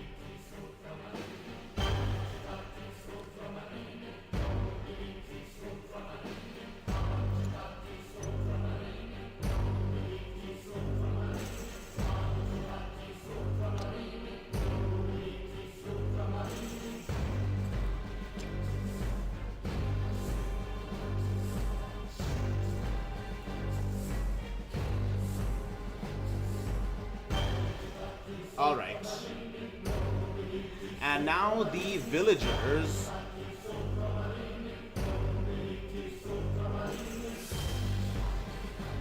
Okay, so what is the closest marker for this villager? It is this one by far. So these guys are going to move in this direction, 6 inches. And this one is going to move in this direction, 6 inches. So they are running away as they should, which means I did the right thing by clearing out this wave.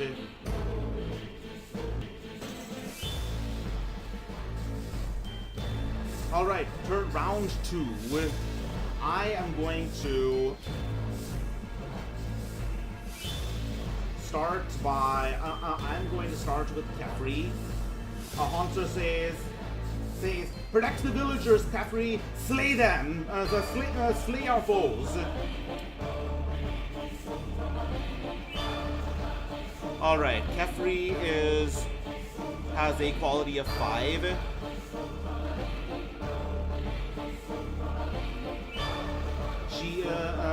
Kefri has a quality of 5, so he is going to first use Protector, his skill, which fails, and he is going to make a single hand weapon attack, which hits on a 5-up.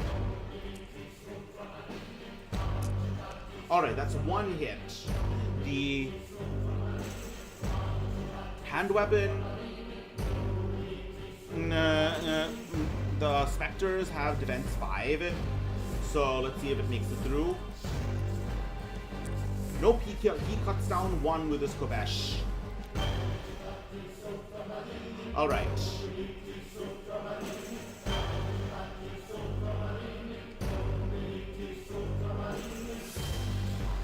Up next is Cochrane. Oh wait, well, what am I rolling for? Not that. Cochrane is going to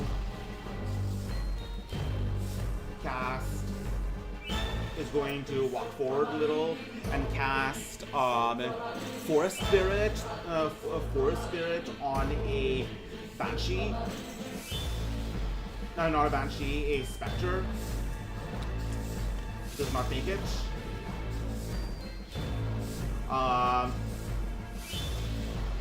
Ponstret is going to step forward and cast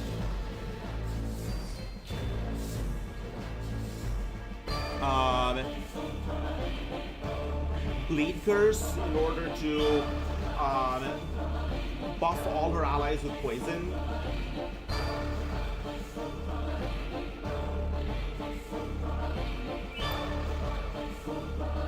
Alright. Finally it goes off. Alright, all her allies currently have poison. She and all her allies have poison. And now Gorobrine is going to...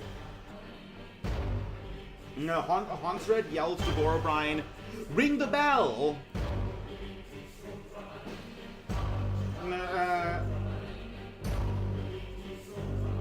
No. No. Alright, Gorobrine follows suit. She is going to...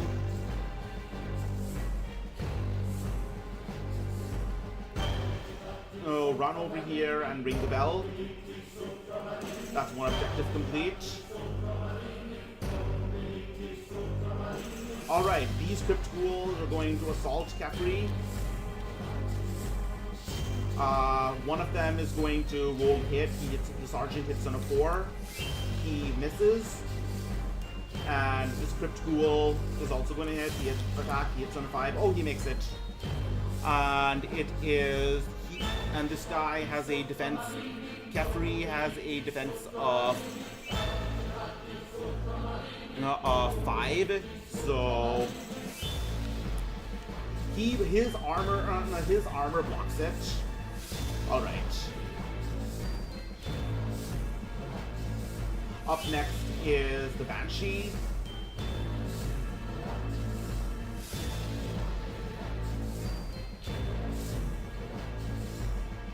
Let's see. Wait, what are the rules for... Alright, so this Banshee is going to assault Cochrane. So, I mean, this Spectre. Alright, this Spectre hits on a 4 and has...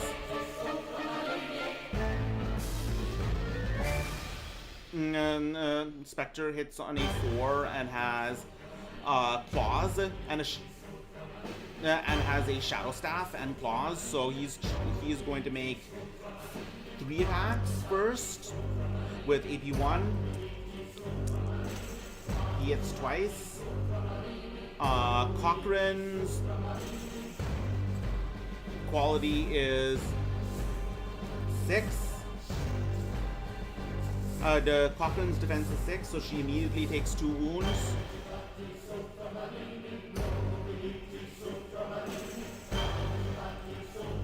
And he's also, this guy is also going to use his claws, rend into her. That's 1 wound, and she has a 6 up to defense against this, and fails. So she takes another wound. Crap, that hurt! Alright. This Banshee is going to...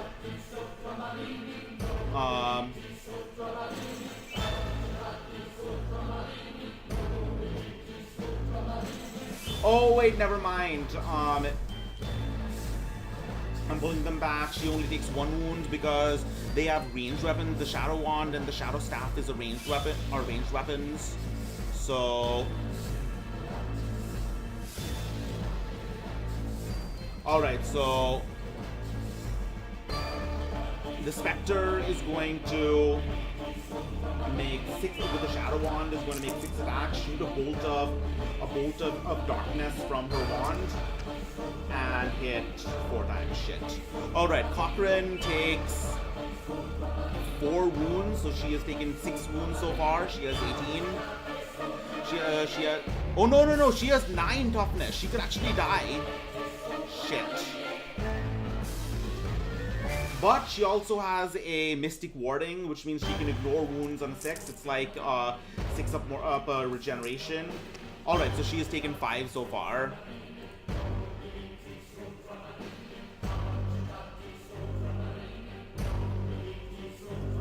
Also, almost forgot. There is another ability, stat called alertness. So every turn I roll on a 1 to 5, the alertness goes up by 1. 1, and when it hits 12, and when it hits 12 over here, another wave comes in of monsters comes in. So if I don't finish this within 12 turns, things are going to get very ugly. This skeleton with a hand weapon, this Reaper is going to attack Cochrane.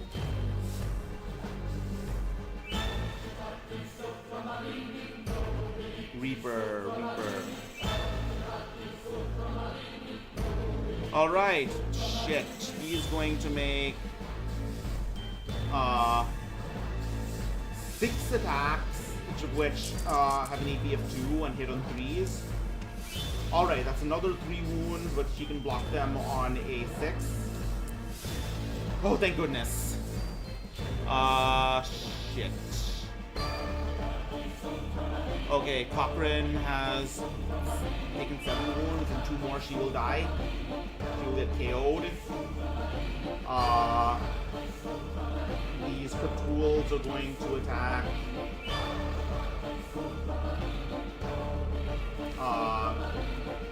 Construct. They are each going to make... Alright, one of them hits.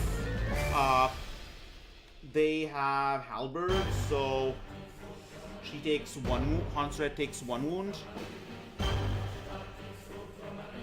Unless she passes her Mystic Warding test. This is not good. Okay. These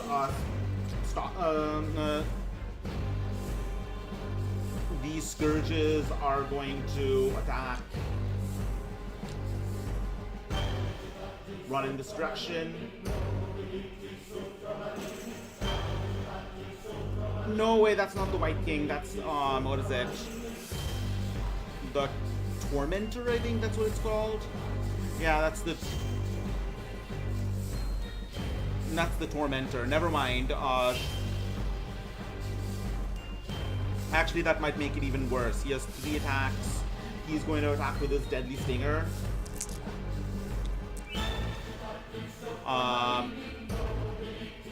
He misses all of them. We're going to redo that. He is going to make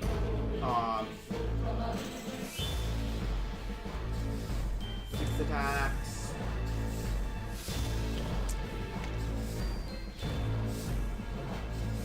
Alright.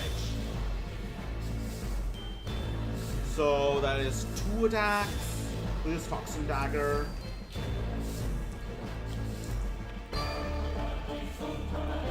Alright. So yeah, she still has 7 wounds. So she is still taking 7 wounds. That's not good. And this White King is also going to run in their direction.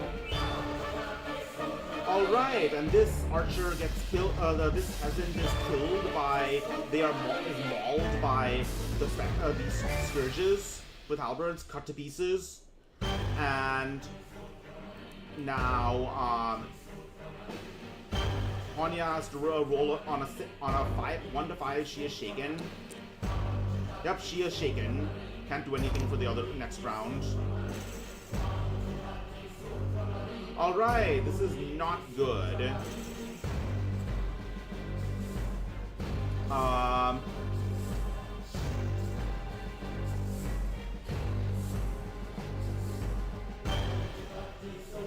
What should we do here?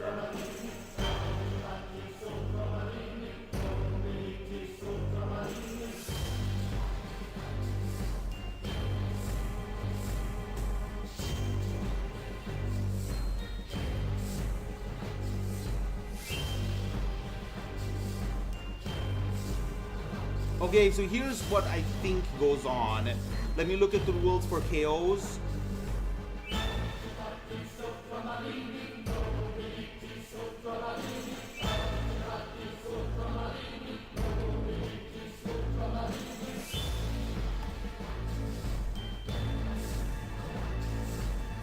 Okay, so if even one player actually manages to make it to the hiding spot, then... if even one player manages to make it to the hiding spot, then, what is it? Actually, then the mission is completed. So, but the rest of the players who did die get injured. So I think we're good.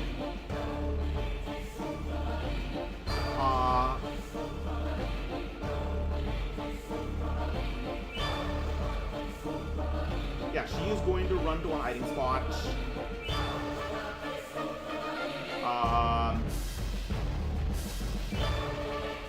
All right.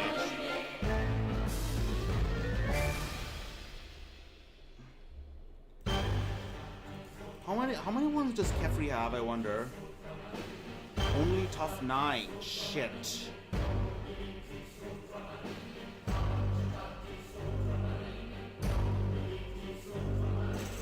Okay.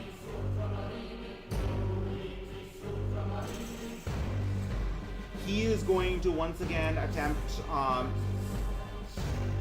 what consumables does he have? He has Curing Potion. Alright. He is going to... Alright, he passes his skill test. Now he has a 4 up defense. He is going to get in the way of... he's going to charge these crit pools in order to protect Tanya. I mean, not script pools, scourges. So he is going to make 3 attacks with his Kopesh. And miss with all of them. And they are going to strike back with their halberds. One of them hits on a 4 and misses. The other 2 hit on 5s. They also miss. I keep on forgetting that in melee they often get to strike back, so they always get... the players get to strike back, so anyways. Cochrane is going to cast...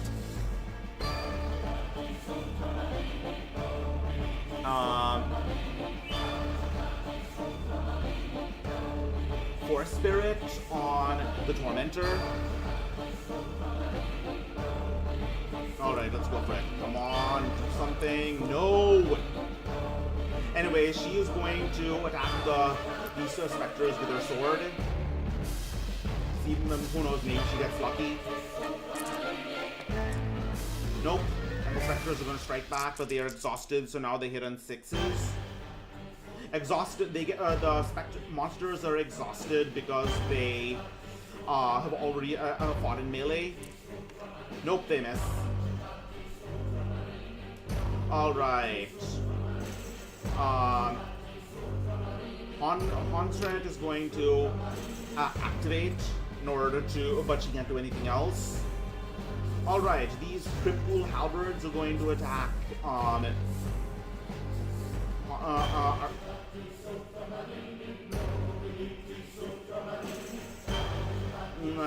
with halberds are going to attack Kefri.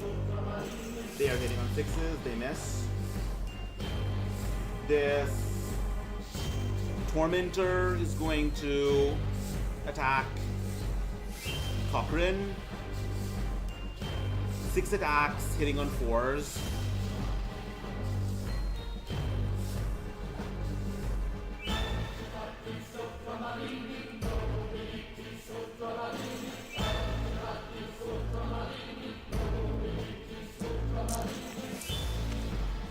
Alright, he hits twice, and she has 6 up defense, but she has to reroll 6s, as you can see, because it is poisoned attacks. Yeah, this is not good. She is down. She is down.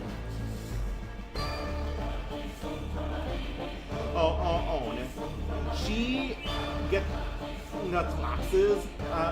She collapses after being hit with a poison dagger, but she's going to do to play dead.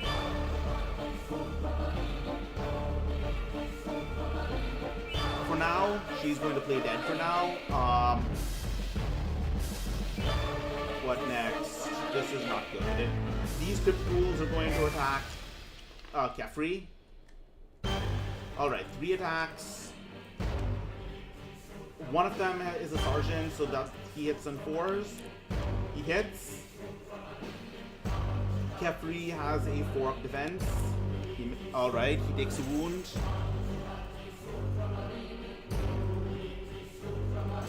The other 2 are going to strike. One of them hits.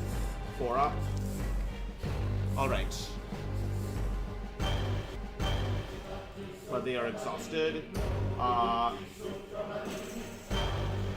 These crypt ghouls are also going to attack.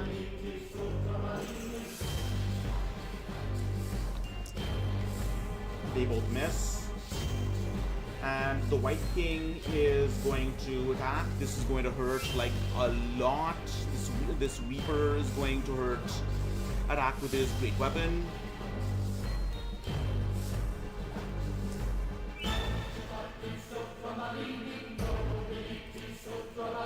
Hitting on 3s. And wounding on, and he blocks only on 6s because this attack is ED2. Alright, Kefri takes 3 more wounds. Oh yeah, at all 3 he's going to strike back. First one he hits on 6s. Second one he hits on 6s. Alright, that's 1 and... Alright. This unit is going to have to test for morale. It fails. And on a 1, 2, 3 it is destroyed. No. It is just shaken. No, it is not shaken. Okay. And then against this White King, this Reaper. Oh, that's 2 hits. And he has defense 4, so probably... blocks both of them. Alright, this is not good. The Banshees are going to both shoot at... the skeleton... at Kefri. Shit. So...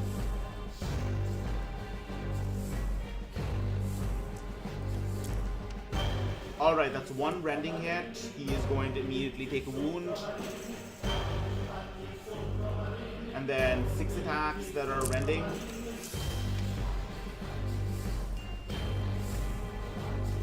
Spectre. Only 1 of them hits. And it is... No, actually 2 of them hit because they are...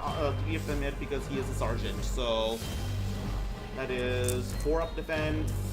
Okay, he blocks them all. So basically, Kefri is just tanking everything, as it should be. These guys are going to keep running.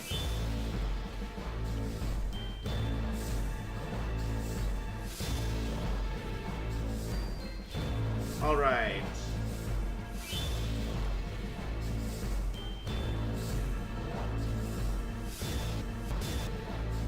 Alright, bottom, alright, it is turn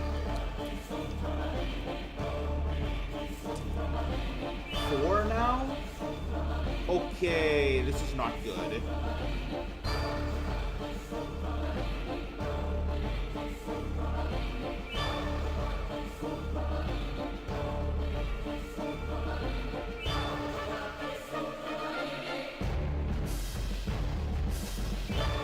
Alright, she is going to, Cochrane, Gorbrine is going to make a skill check. She is going to make a dex check, which luckily she can pass on a 4-up.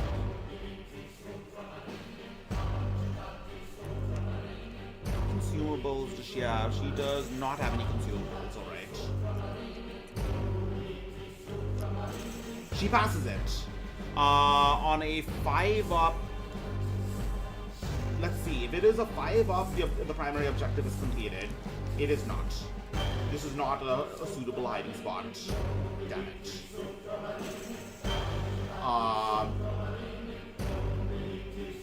Alright. Consret is going to say, "You will not harm my friends."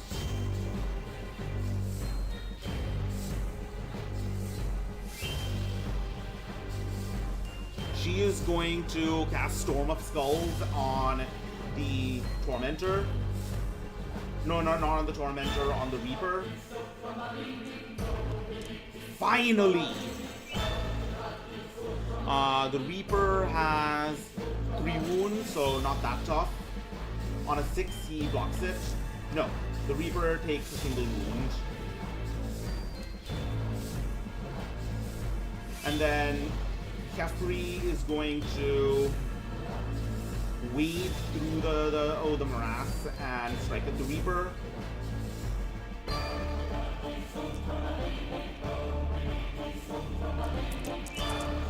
Ready, and shit. The Reaper is going to strike back at him with 6 attacks.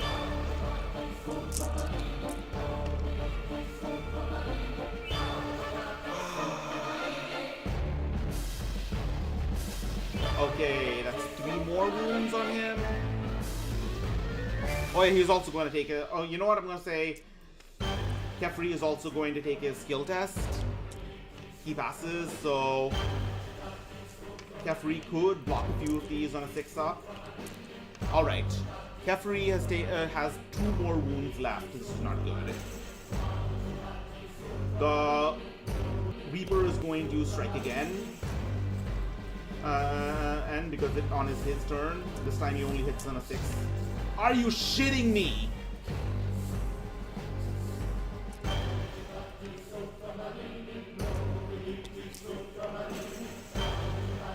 Alright, he is dead. The Crypt Ghouls are going to swarm over Hanya.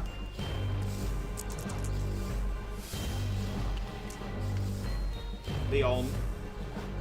Okay, let's do that again. 2 of them fail. The other one, the Sergeant, fails. She is going to strike back with 3 attacks. Alright, these 3, 2 of them are going to attack. 1 hit. On a 6-up, she blocks it. Alright. Then this 1 more is going to attack her as well.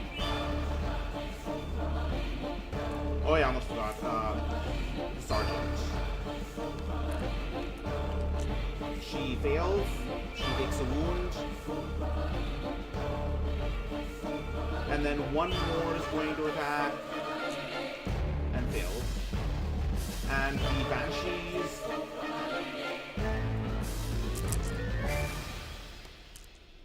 The first Banshee misses everything. Second Banshee hits with 3, and 1 of them is rending. So she immediately takes a wound. And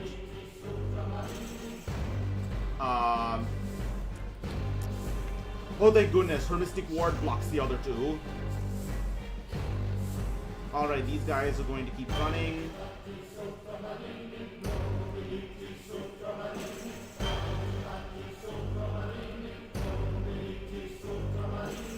Alright, turn 5.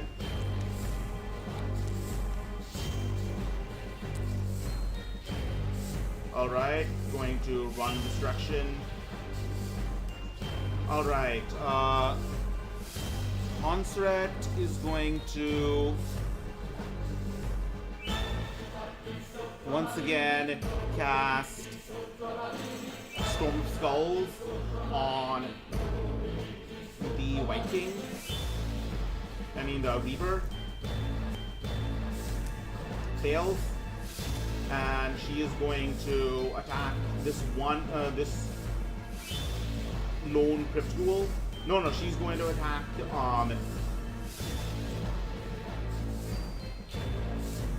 you know what? She's going to attack the Reaper. Strike 3 times. Miss all time, every time. Alright, the Reaper makes 2 hits, and on 6 she blocks them. Nope. They are going to continue piling in on her. Reaper is going to make 4 more attacks, 6 attacks. 2 hits, on a 6 she blocks them. Alright. She's taken 7 wounds so far. Alright, one Lone Scourge is going to emerge, misses. Hand weapon scourges.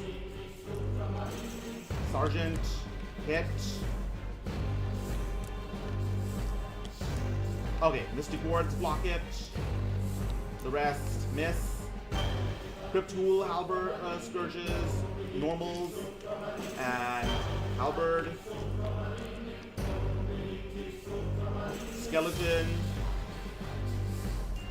Not skeleton. Tormentor. 6 poisoned attacks.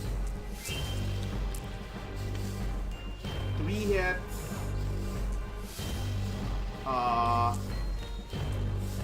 Mystic Warding. She is dead. Okay, these Banshees are going to move in her direction. First one is going to shoot 6 times, hitting on 4s. One of them is rending, so she immediately bites it. Takes a wound. The other 2 are poisoned. No, the other 2 are have no AP, I think. Spectre. So she has a 6 up of defense and a 6 up Mystic Ward. Okay, she is getting really lucky, Goblin luck. Next one is going to shoot with his Shadow Staff.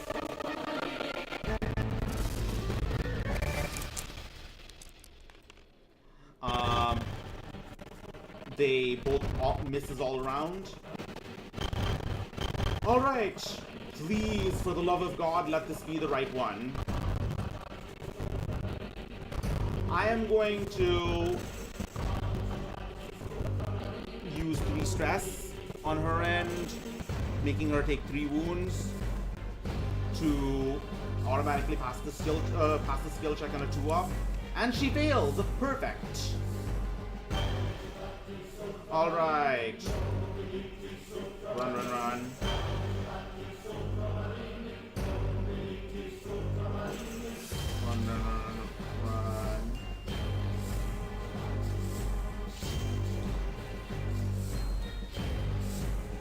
Oh god.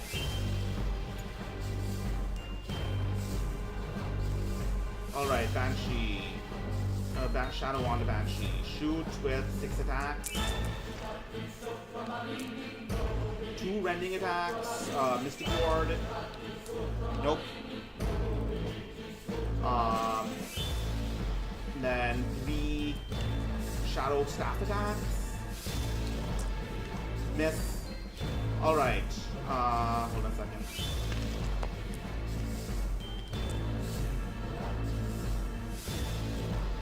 Okay, next turn. I cannot use a skill check, use stress this time, so I have to pass this. I missed again! Yeah, I'm going to run over here and then here.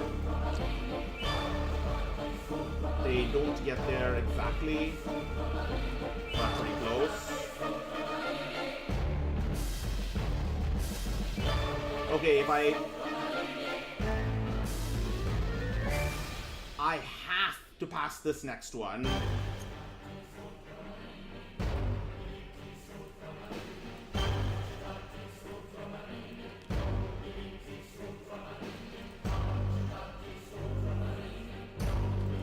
Okay. 6 Shadow Wand attacks. 3 hits. 6 of defense. 6 of Shadow Mystic Ward. Alright, she has taken 8 wounds.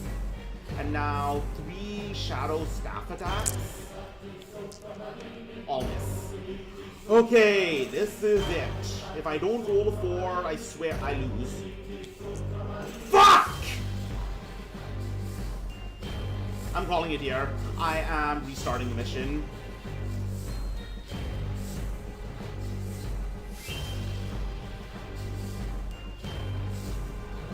You know, if I had gotten it right, would it have been the right one? No, I just keep on rolling these ones and twos.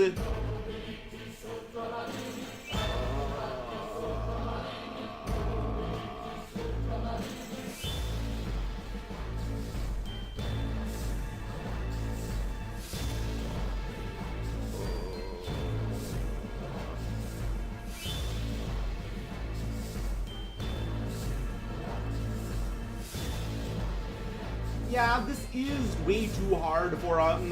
This is ultimately way too hard for a party consisting almost entirely of wizards.